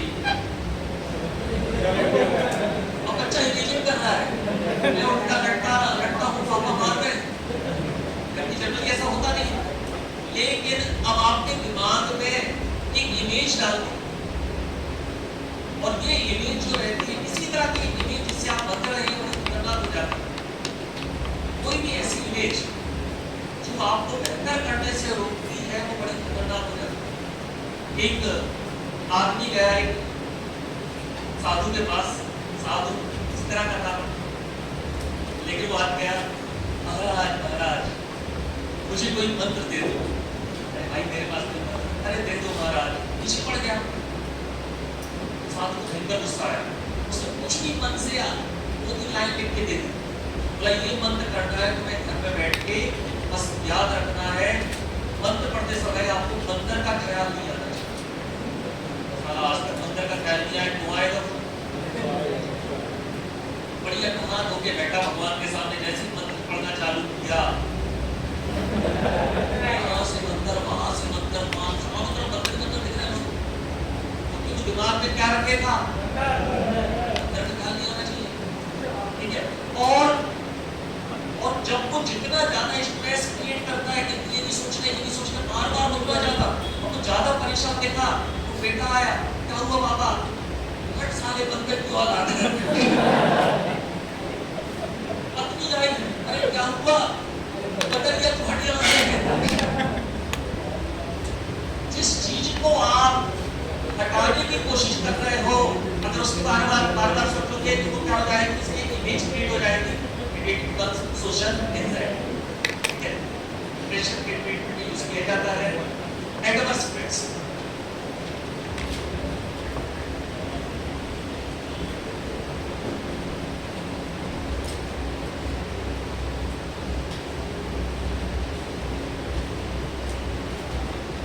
एजुकेशन,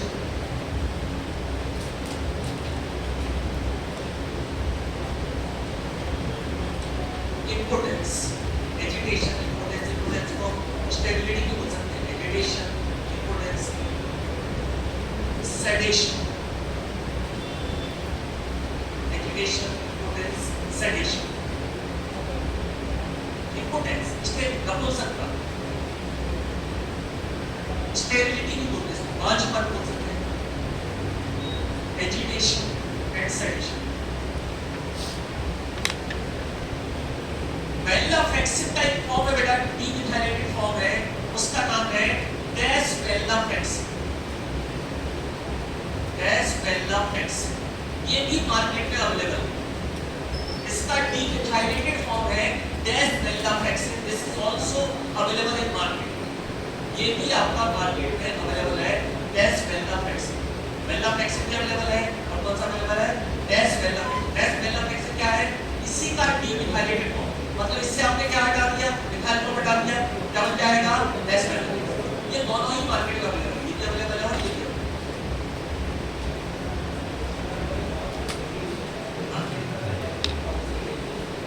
देखो इस तरह के एडवर्स इफेक्ट लाखों में किसी में देखने को मिलते हैं। तो उस तरह की कोई प्रॉब्लम ऐसी नहीं है, अब अगर इस तरह से देखते हैं तो हम कोई भी ड्रग यूज करके कैसे फेस करेंगे? क्योंकि के एडवर्स इफेक्ट इस तरह के हैं।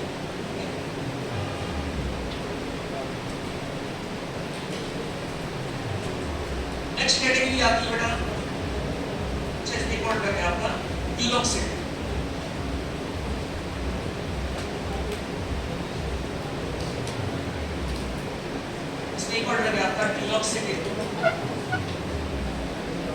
ड्यूलॉक्सिन का स्पेशली यूज किया जाता है treatment of neuropathic pain. Anti depressant तो है बेटा, लेकिन इसका यहाँ ज्यादा यूज किया जाने लगा न्यूरोपैथिक पेन। न्यूरोपैथिक पेन कहलाता है नर्व पेन। जब बहुत इंटेंस पेन होता है, आप लोगों ने सुना होगा बेटा, नर्व डैमेज कई बार क्या होता है कि आप लोगों को कोई एक नस में बहुत भयंकर दर्द हो रहा है, उसमें नॉर्मल आपके एनर्जी से काम नहीं करते, उसमें फिर आपको कंसीडर करिए बेटा जो न्यूरोपैथिक पेन की जो दवाई है। न्यूरोपैथिक पेन खास कर डायबिटिक पेशेंट में न्यूरोपैथिक पेन होता है, आर्थराइटिस वाले पेशेंट में न्यूरोपैथिक पेन होता है, तो वहां पर जो न्यूरोपैथिक पेन होगा उसमें कंसीडर किया जाता है ड्यूलॉक्सिन। ड्यूलॉक्सिन का सबसे बड़ा फायदा क्या है? साथ साथ एंटी डिप्रेसेंट इफेक्ट देता है। कभी कंडीशन ऑफ समझे डायबिटीज वाला उसको न्यूरोपैथिक पेन हो रहा है, वो डिप्रेशन में भी होगा। बेटा आदमी परेशान है किससे? डायबिटीज से। जिसको आर्थराइटिस है उसको न्यूरोपैथिक पेन है, वो किसमें होगा? साथ ही साथ डिप्रेशन। आपके लिए वो काम कर रहे हैं, पेन रिलीफ तो देख ही रहा है, साथ ही साथ कॉन्सेंट्रेट दे रहा है एंटी डिप्रेसेंट इफेक्ट लिए। बेटा कई बार प्रेफर ऐसे ड्रग को करते हैं जो आपको थोड़ा सा मेंटल वो भी करे, रिलीफ भी दे, वहां पे ना पेन रिलीफ तो दे रहा है, साथ ही साथ आपको सपोर्ट करे। लास्ट कैटेगरी आती है बेटा यहाँ पे atypical anti depressant.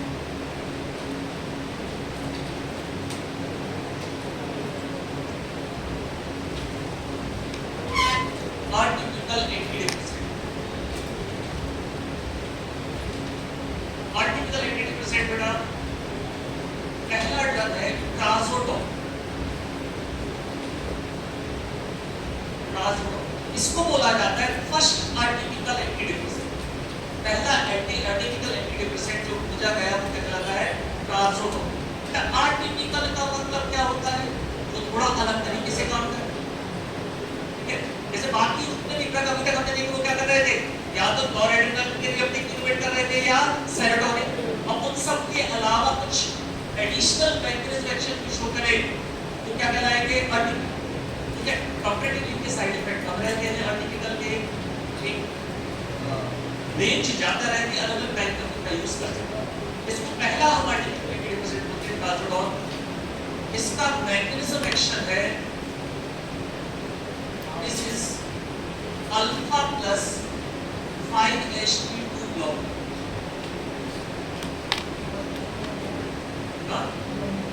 Mechanism action alpha plus 5-HT2 block. 5-HT2 receptor क्या कॉज करता है? डिप्रेशन। लास्ट क्लास में पढ़ा था बेटा 5-HT2 रिसेप्टर क्या कॉज करता है? डिप्रेशन। तो बेटा ये उसको ब्लॉक करेगा। अल्फा रिसेप्टर जो यहाँ प्रेजेंट रहता है, अल्फा रिसेप्टर जो यहाँ प्रेजेंट रहता है ग्लिसरेटिक अल्फा 2, ये क्या करता है? नेगेटिव फीडबैक भेजता है, फर्दर रिलीज नहीं करना है। अगर आप इसको ब्लॉक कर दोगे तो रिलीज प्रॉपर होता रहेगा, रिलीज होता रहेगा मतलब नॉरएड्रेनल लेवल बढ़ता रहेगा। अल्फा रिसेप्टर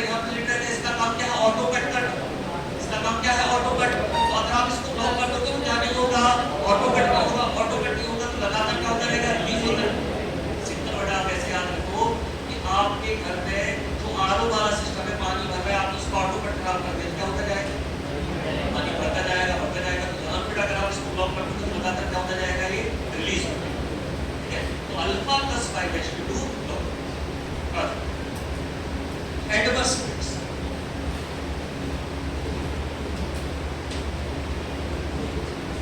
एडवर्स इफेक्ट का पहला तो इसका एडवर्स इफेक्ट है हार्ट के ऊपर,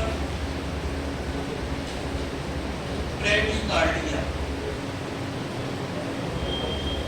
बेटा आपको फार्माकोलॉजी में कहीं पर भी वर्ड सुनने को मिले ब्रेडी, ब्रेडी का मतलब होता है स्लो होना। कहीं भी पूरी फार्माकोलॉजी में अगर ये ब्रेडी वर्ड मिल जाए तो ब्रेडी का मतलब क्या होता है? स्लो होना। तो ब्रेडिकार्डिया मतलब हार्ट रेट क्या हो गई? स्लो। हार्ट की रेट क्या हो गई? स्लो। ब्रेडिकार्डिया, ब्रेडी का मतलब क्या होता है बेटा? स्लो होना। तो हार्ट रेट का कम होना क्या हो जाएगा? ब्रेडिकार्डिया। तो आगे बढ़ेंगे ब्रेडिकाइनेशिया। काइनेशिया का मतलब क्या होता है? मूवमेंट। यदि वो ब्रेडिकाइनेशिया का मतलब क्या हो जाएगा? मूवमेंट स्लो हो गया, बॉडी को अपने हिसाब से मूव नहीं कर पाता। ब्रेडिकार्डिया पहला एडवर्स इफेक्ट हो गया। दूसरा एडवर्स इफेक्ट हो गया पोस्चुरल हाइपोटेंशन।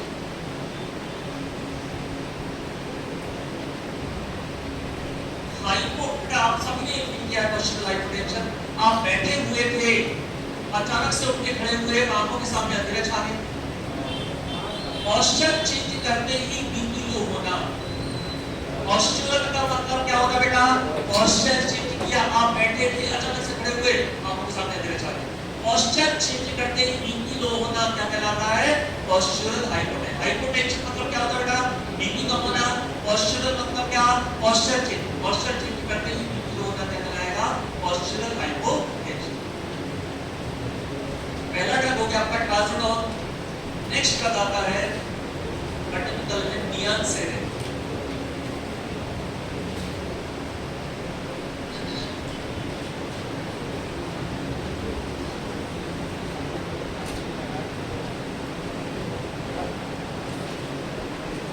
नेक्स्ट ड्रग आता है नियांसेरिन।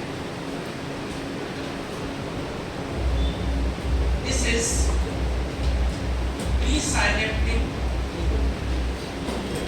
Alpha blocker,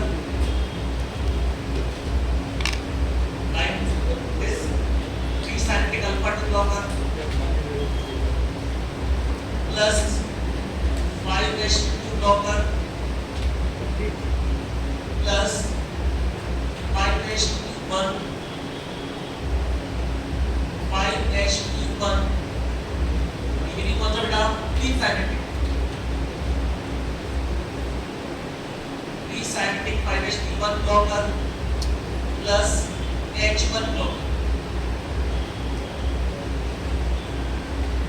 pre-synapic receptor 5H1 यहाँ प्रेजेंट रहता है बेटा। अगेन अगर आप इसको ब्लॉक करोगे तो क्या होगा? जल्दी देख के बताओ।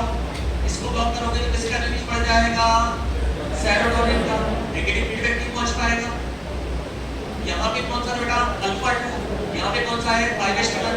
अगर इसको ब्लॉक कर दोगे तो किसका रिलीज बढ़ जाएगा? सेरोटोनिन। जितने भी pre-synapic रिसेप्टर रहते हैं उनका काम क्या रहता है? ऑटो कट करना। अगर आप इनको ब्लॉक कर दें तो ऑटो कट नहीं कर पाएंगे, ज्यादा रिलीज हो जाएगा। ठीक है, pre-synapic alpha 2 blocker, 5H2 blocker, 5H1 blocker, H1 blocker हो जाएगा नियांसेरिन। एडवर्स इफेक्ट्स,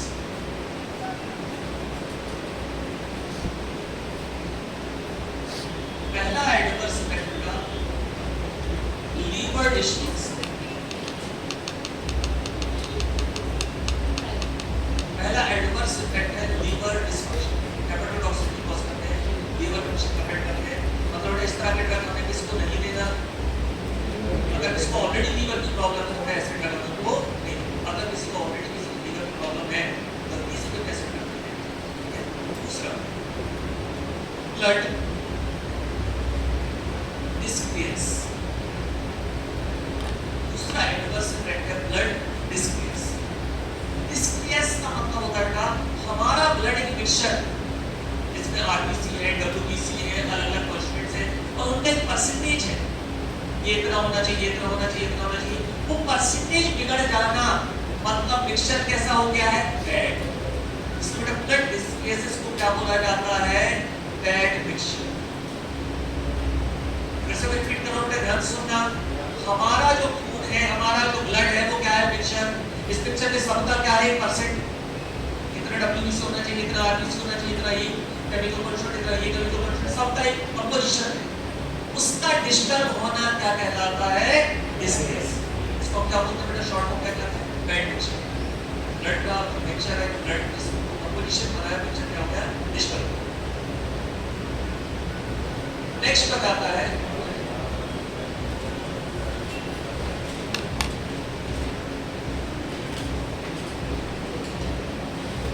बेटा जिपर। बेटा इसको अच्छे से बात कर दो, सीधा क्वेश्चन बनेगा। सबसे इंपॉर्टेंट गणित कैटेगरी का बेटा zipper.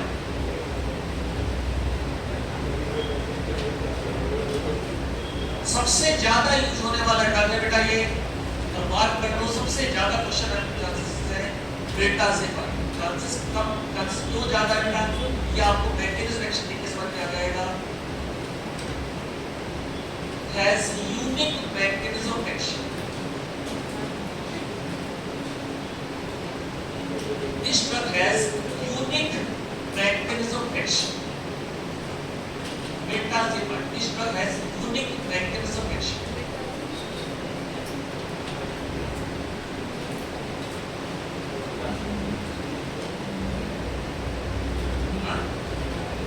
Mechanism of action. This drug has unique mechanism of action. Unique मतलब ऐसा दूसरा कोई ड्रग नहीं जो इतना शार्प, इतना बढ़िया इफेक्ट देता है। सबसे पहले तो बेटा आप ये बता लो, ये नॉन एड्रेनर्जिक न्यूरॉन,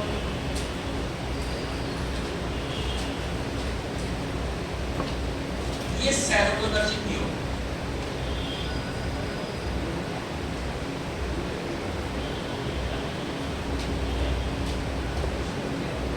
इससे क्या रिलीज हो रहा है बेटा, नॉन एड्रेनलिन।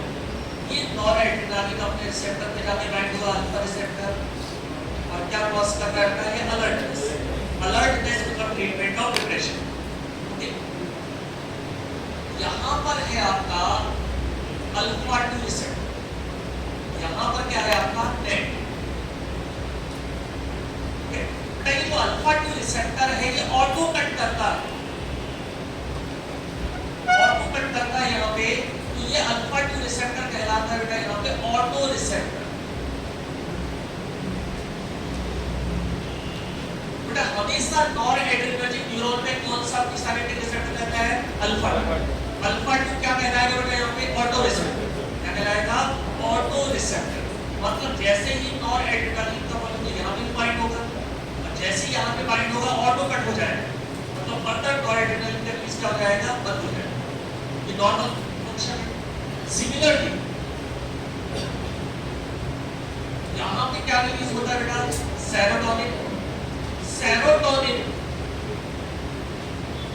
कौन से रिसेप्टर से बाइंड हुआ, 5-HT1A से बाइंड हुआ, और 5-HT1A से बाइंड होकर क्या कॉज कर रहा है, हैप्पीनेस। इनसे बाइंड होकर क्या कर रहा है, हैप्पीनेस। और बेटा यहाँ पर भी आपका पिसारेटिक रिसेप्टर प्रेजेंट है, 5-HT1A। इसका काम क्या है, ये भी क्या करवाता है बेटा, ऑटो कट। ये भी क्या करवाता है, ऑटो कट। तो यहाँ पर ऑटो रिसेप्टर कौन हो गया बेटा, अल्फा 2। यहाँ पर ऑटो रिसेप्टर कौन हो गया, अपने आप से क्वेश्चन पूछ रहा हूँ, ध्यान से। मैं आपसे बोल रहा हूँ एड्रेनर्जिक न्यूरॉन का ऑटो रिसेप्टर कौन सा है, अल्फा 2। कौन सा है, अल्फा 2। सेरोटोनर्जिक न्यूरॉन का ऑटो रिसेप्टर कौन सा है, 5-HT1A। ये बहुत इंटरेस्टिंग पॉइंट है, बहुत ध्यान से सुनना। अगर मैं बोलूं कि अल्फा 2 रिसेप्टर यहां पर भी है, कौन से न्यूरॉन में,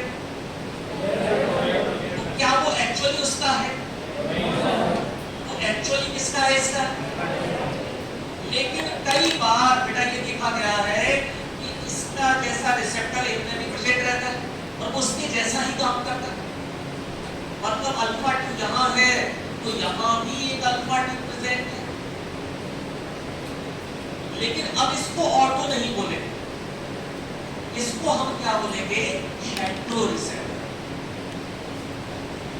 हेट्रो वर्ड क्यों यूज किया गया है यहाँ पे, क्योंकि एक्चुअली इसका नहीं, अल्फा 2 किसका है, एड्रेनर्जिक न्यूरॉन का, लेकिन बेटा वो यहाँ भी प्रेजेंट है। जैसे मान लो बेटा एक पार्टी की सरकार है,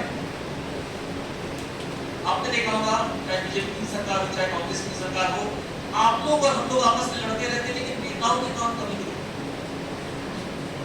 ठीक है? उनकी सरकार में बोल के काम करवा देंगे, बोलता हमें लगता है कि अगली बार हम आएंगे, उनके काम कभी नहीं, लेकिन किसी दूसरे की सरकार हो लेकिन कोई दूसरा आदमी काम करवा रहा है। बीजेपी की सरकार में काम कर रहा है राहुल गांधी का, हम लोग याद है शलक हो गया। अब यहाँ पर नहीं है रिसेप्टर आपका यूरोन ये है, लेकिन यहाँ पर बेटा ये काम करता है, उसका क्या हो गया हेड्रो, मतलब बेटा ये यहाँ प्रोजेक्ट होता है, इसको क्या होगा हेड्रो, ये किसका हेड्रो हो जाता हेड्रो होता, ये किसका हेड्रो हो गया सेड्रो कर जाता, इसका हो गया सेड्रो। पहला यूनिक इलेक्शन क्या बेटा, इसी तरह से जैसे मैं बता रहा हूँ बहुत कॉम्प्लिकेट किया गया है, तो जैसे बता रहा हूँ वैसे आप लिखते जाओ। ये आपका जो बेटा ज़िपाइन है, एफडीजेड लिख दूंगा, अभी आप क्या करें बेटा ज़िपाइन यहाँ काम करता है, अब बेटा ज़िपाइन यहाँ मतलब इसको ब्लॉक करेगा अल्फा 2 ऑटो रिसेप्टर और alpha 2 hetero receptor, block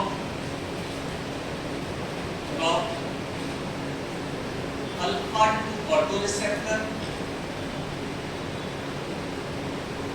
alpha 2 auto receptor and alpha 2 hetero receptor, alpha 2 auto receptor and alpha 2 hetero receptor, auto receptor और हेटेरो रिसेप्टर दोनों को ब्लॉक करें बेटा, दोनों से क्या फायदा होगा जब बोलो यहाँ किसका लीड बढ़ जाएगा नॉरेड्रेनलिन और यहाँ किसका लीड बढ़ जाएगा सेरोटोनिन, और मर के फायदे चाहे यहाँ काम करे चाहे यहाँ काम करे, दोनों हमारे लिए क्या है फायदा, ऐसा है, ठीक है? दूसरा तरीका बेटा ये बेटा ज़िपाइन डायरेक्ट यहाँ इसके लिए एगोनिस्ट का काम करता है,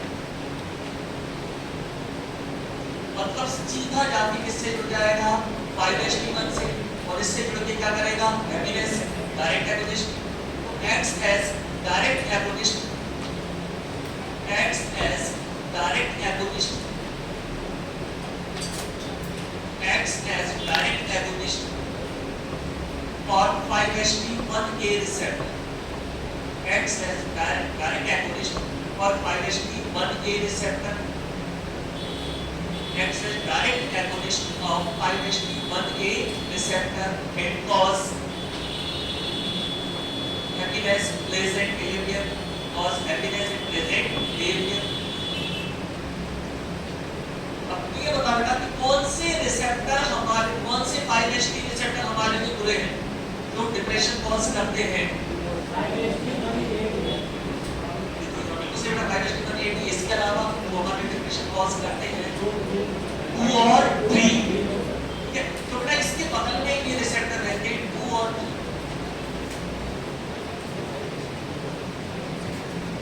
ये खुद क्या कॉज करते हैं डिप्रेशन। तो ये अगला जो यूनिकनेस है बेटा, जो आपका बेटा ज़िपाइन है, ये इन दोनों को ब्लॉक करता है, मतलब जिसको ये एगोनिस्ट देना चाहिए उसके लिए क्या है एगोनिस्ट, और इन दोनों को क्या करता है ब्लॉक करता है। अगेन कौन सा इफेक्ट आएगा एंटी डिप्रेसेंट इफेक्ट, कौन सा इफेक्ट आएगा एंटी डिप्रेसेंट इफेक्ट।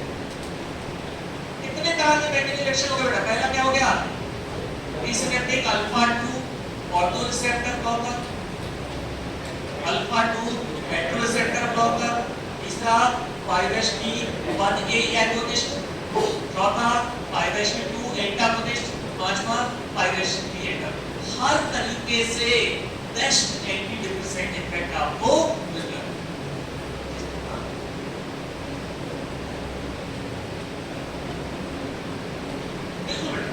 ये जो जितने रिसेप्टर रहते हैं का काम हमेशा वही रहता है, क्या नाम रहता है इनका ऑटो।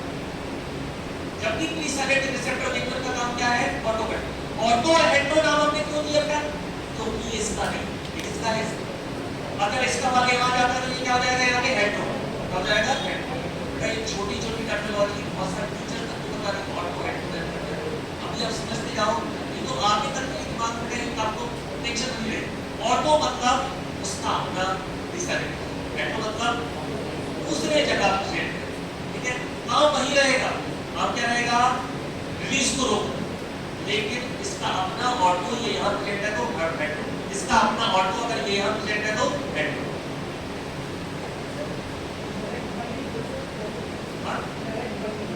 पूरा जाएगा सीधा सेंटर से राइट, वो पॉइंट होके क्या करेगा, क्यों एगोनिस्ट, तो एगोनिस्ट करने का सीधे जाके क्या हो गया पॉइंट, और यहाँ पर क्या करेगा, काम करेगा क्लोर एंटागोनिस्ट, क्या काम करेगा क्लोर एंटागोनिस्ट, मतलब बेटा डिफाइन क्या बेटा 5:1A agonist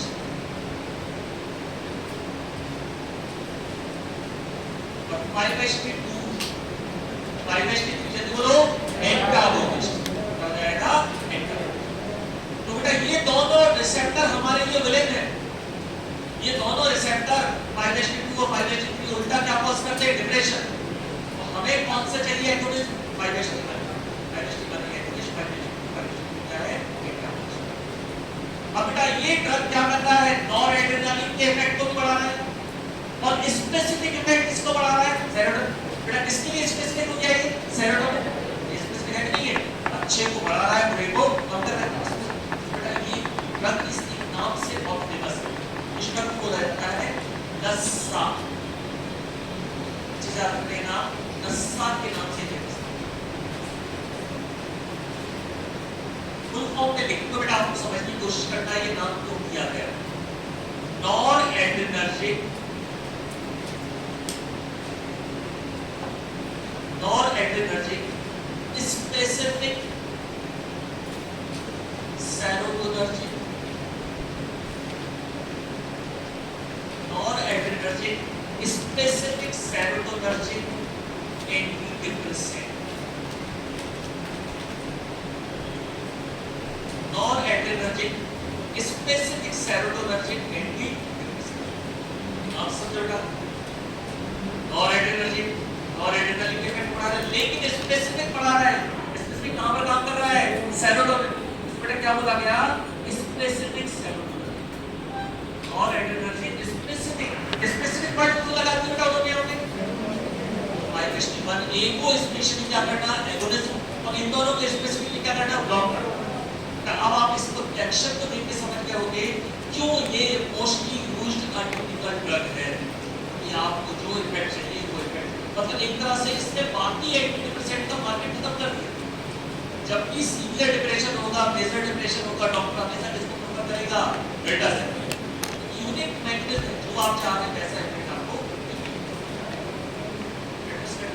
common adverse sedation है, इरिटेशन, मतलब ऐसा होता है कोई सीवियर एडवर्स इफेक्ट क्या है,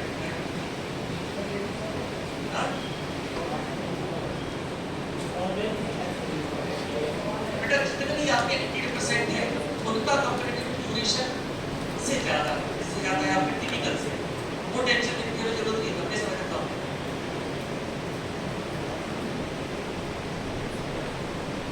नेक्स्ट देखो यूप्रोपियोन,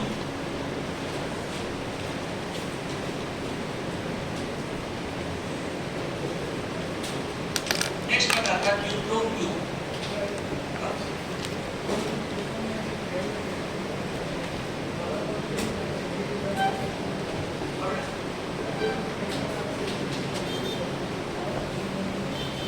उसका ये लिखा जाता है कि डिप्रेशन की कौन सी फेज में है, इसमें मतलब कहीं कोई आदमी डिप्रेशन में है क्योंकि रिसेंटली उसके साथ कुछ बुरा हुआ, इसे बोला जाता है इनिशियल फेज।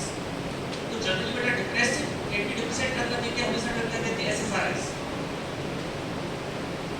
अब सिलेक्टिव सेरोटोनिन इनहिबिटर है जो एक तरह से एंजाइटी और डिप्रेशन को मिला करते हैं, लेकिन अगर सीवियर डिप्रेशन है तो नहीं आता। तो बेटा अगर आप डायरेक्ट यहां चले जाओगे, अगर इसने काम नहीं किया उसको कोई चॉइस नहीं, ठीक है,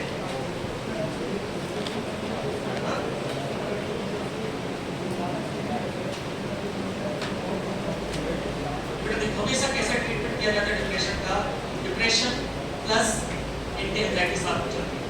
जैसे आपका चिटालोप्राम दे रहे हैं, साथ में दे देंगे क्लोनासेपाम, चिटालोप्राम के साथ में क्या करते हैं, क्लोनासेपाम को यूज लाया, क्लोनासेपाम और चिटालोप्राम, अब चिटालोप्राम देंगे वो 2 महीने तक, अब डिप्रेशन 80% दे रहे हैं तो 2 महीने बाद बोलेंगे आधी कर दो चिटालोप्राम, तो वो दोनों ऐसे बात, मतलब 3 महीने में चले गए, फिर बोलेंगे अगले 3 महीने बंद फोर्स कर दो उसको, दोनों ऐसे बात, नींद की दवाई कम करते जाएंगे, इसको इतना मेंटेन करेंगे, फिर थोड़े दिन बाद में उसको क्या करेंगे।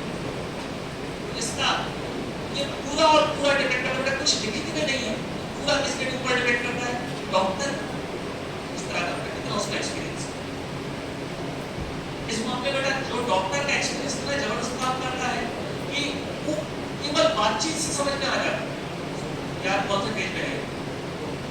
पता चला कोई आपको बहुत खुशी की बात कर रहा है, बहुत बढ़िया आपने ये तो बात में आपने तो लिया है, कोई दिक्कत नहीं है आपने कोई, लेकिन डॉक्टर देख के समझ गए डिप्रेशन, वो आपको केवल हरकतों से समझ में आ जाएगा डिप्रेशन वाले, यार तुम अपने आप को खुश दिखाने की कोशिश कर रहे हो, यहाँ पर एक्सपीरियंस काम करता है।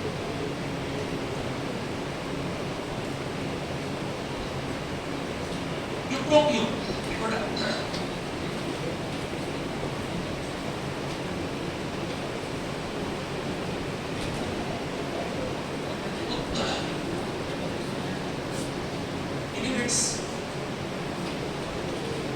inhibits dopamine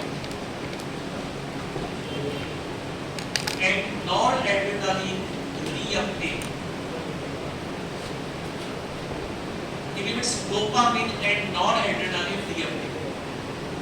मतलब बेटा ब्रेन में किसका लेवल को बढ़ाएगा, डोपामिन के लेवल को बढ़ाएगा, और किसके लेवल को बढ़ाएगा, नॉरेड्रेनालिन। बेटा डोपामिन के लेवल को बढ़ाएगा तो आपको क्या फील होगा, एक्साइटमेंट, अच्छा लगेगा, euphoria,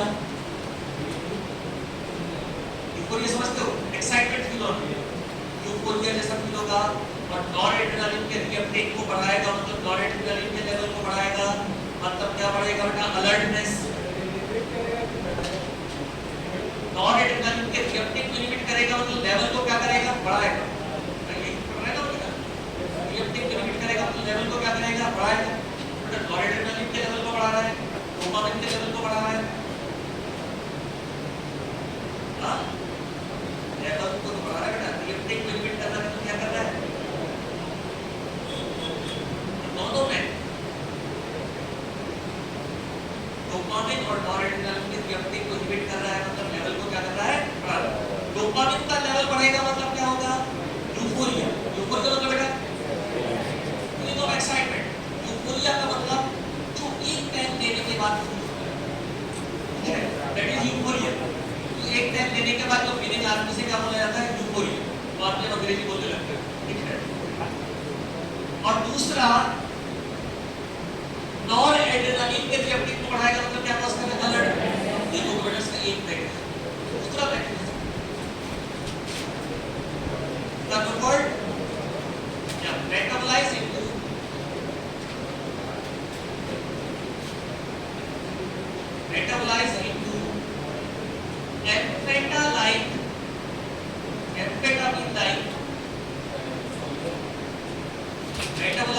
amphetamine-like compound,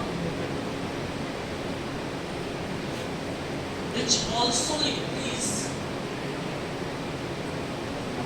release of dopamine and noradrenaline, which also increase release of dopamine and noradrenaline. बेटा एक एम्फेटामिन जैसे कंपाउंड में ये कन्वर्ट होता है। एम्फेटामिन वो कंपाउंड है जो आपकी अलर्टनेस को बढ़ाता है। मैंने एक कंपाउंड की ड्रग के बारे में आपको बताया था, एम्फेटामिन। ये अगर आप ले लो तो आप 8-8 10-10 घंटे पढ़ते रहोगे, फोकस होते पढ़ते रहोगे, जो पढ़ोगे तो याद होता रहेगा।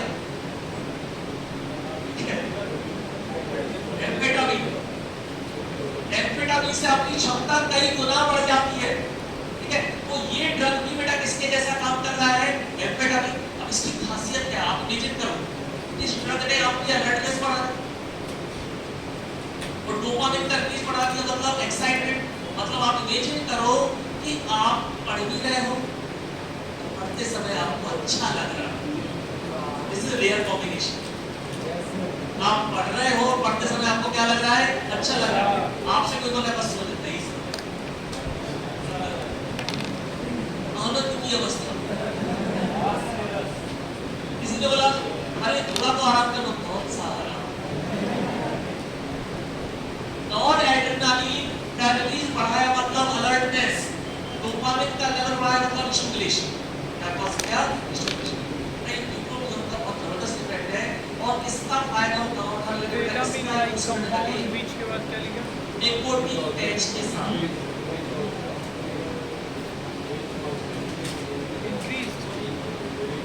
निकोटीन पैच का निकोटीन पैच निकोटीन च्युइंगम। आपने देखी बेटा कई दवाइयां आती हैं तंबाकू छुड़ाने वाली निकोटीन वाली च्युइंगम, कौन सी नाम से आपने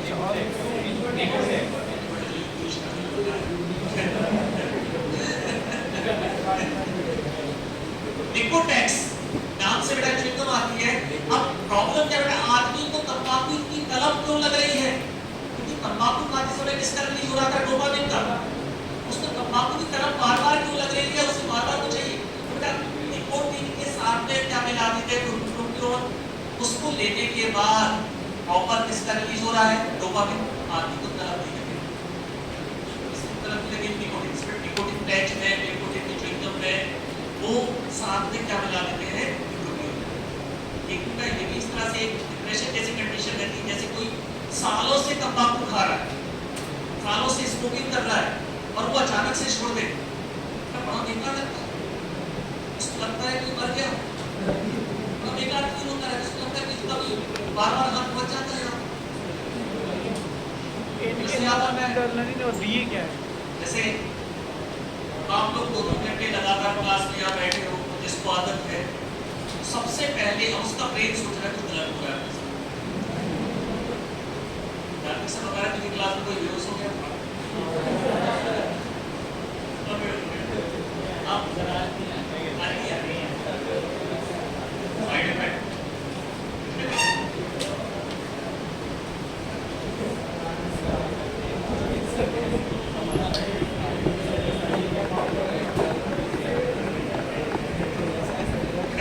निकोटीन का कंसंट्रेशन बहुत कम रखो। हाँ? नहीं, ऐसा नहीं। आपने जो डिपेंडेंट है वो कौन सा है? निकोटीन। निकोटीन का कंसंट्रेशन आपने बहुत कम रखा। फिर धीरे-धीरे क्या करेंगे? इसका डोज कम करते जाएंगे, फिर फाइनली इसको रिप्लेस कर देंगे वो एंटी-एंजाइटी ड्रग्स।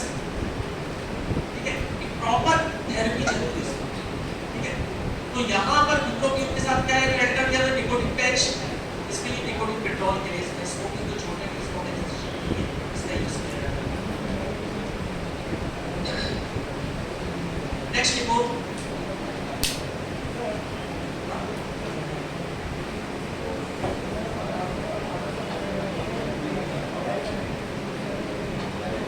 बेटा, सबसे बड़ी प्रॉब्लम आप में से बहुत सारे बच्चों को ये लगता है, एक गलतफहमी हो गई है कि सिगरेट पीने से कंसंट्रेशन इंप्रूव होता है। कई लोगों को, कई बच्चों को लगता है that is only psychological problem. ऐसा कुछ भी नहीं है, ये केवल साइकोलॉजिकल है। निकोटीन का ऐसा कोई इफेक्ट नहीं है। निकोटीन जब आपको आदत लग गई है, जब आपको आदत लग गई है तो होगा क्या बेटा? उसकी बिना मन नहीं लगेगा, डोपामिन रिलीज नहीं होगा, मन नहीं लगेगा, तो फिर आपको बार-बार क्या रहेगा? उसकी आदत क्या रहेगा। और इसलिए थेरेपी दी जाती है ताकि ब्रेन तक ये मैसेज पहुंचे, इसकी जरूरत नहीं। हम एक्चुअली ट्रेन किसको कर रहे हैं? ब्रेन। नहीं, ऐसे लोगों को जाता है छोड़ दिया अचानक से, नहीं कुछ। लेकिन वो सबसे बड़ी लड़ाई किससे रहती है बेटा? माइंड से। लास्ट का गया आपका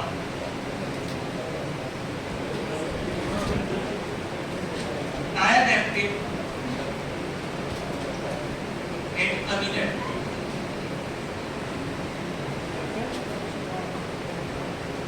इसका मैकेनिज्म रिएक्शन में समझने के पहले आपको थोड़ा सा बेसिक समझना पड़ेगा। एक आदमी डिप्रेशन में है, डिप्रेशन में बार-बार कब जा रहा है? एक आदमी डिप्रेशन में हो, बार-बार डिप्रेशन कब जा रहा है? जब उसको पुरानी यादें आ रही, ऐसा क्यों हुआ था, ऐसा जैसे बेटा आप ये जो मौसम चेंज होता है, आप हमेशा याद रखना, जब भी मौसम चेंज होगा, ठंड से गर्मी आएगी, गर्मी से बरसात आएगी, आपको बचपन की याद आएगी, नॉस्टैल्जिक फील आता है। That is the main type of depression. कई लोग इस दौरान इस तरह की कंडीशन में चले जाते हैं, डिप्रेशन वाला फील में चले जाते हैं। ओके, तो ये माना जाता है कि हमारा हिप्पोकैम्पस एरिया है, हिप्पोकैम्पस किसके रिस्पॉन्सिबल है? मेमोरी। तो जब हिप्पोकैम्पस एरिया है, अगर यहाँ सेरोटोनिन का लेवल बढ़ेगा तो क्या कॉज करेगा? डिप्रेशन। तो अभी तक हम क्या पढ़ रहे थे? कर रहे थे बेटा सेरोटोनिन लेवल को बढ़ाना है, यहाँ क्या बोलेंगे? कम करना है। मतलब यहाँ कह रहे थे रीअपटेक को क्या करना है? इनहिबिट करना है। तो क्या बोलेंगे? रीअपटेक को एनहांस करना है। देखो बेटा नायर एप्टेक एंड अमीन एप्टेक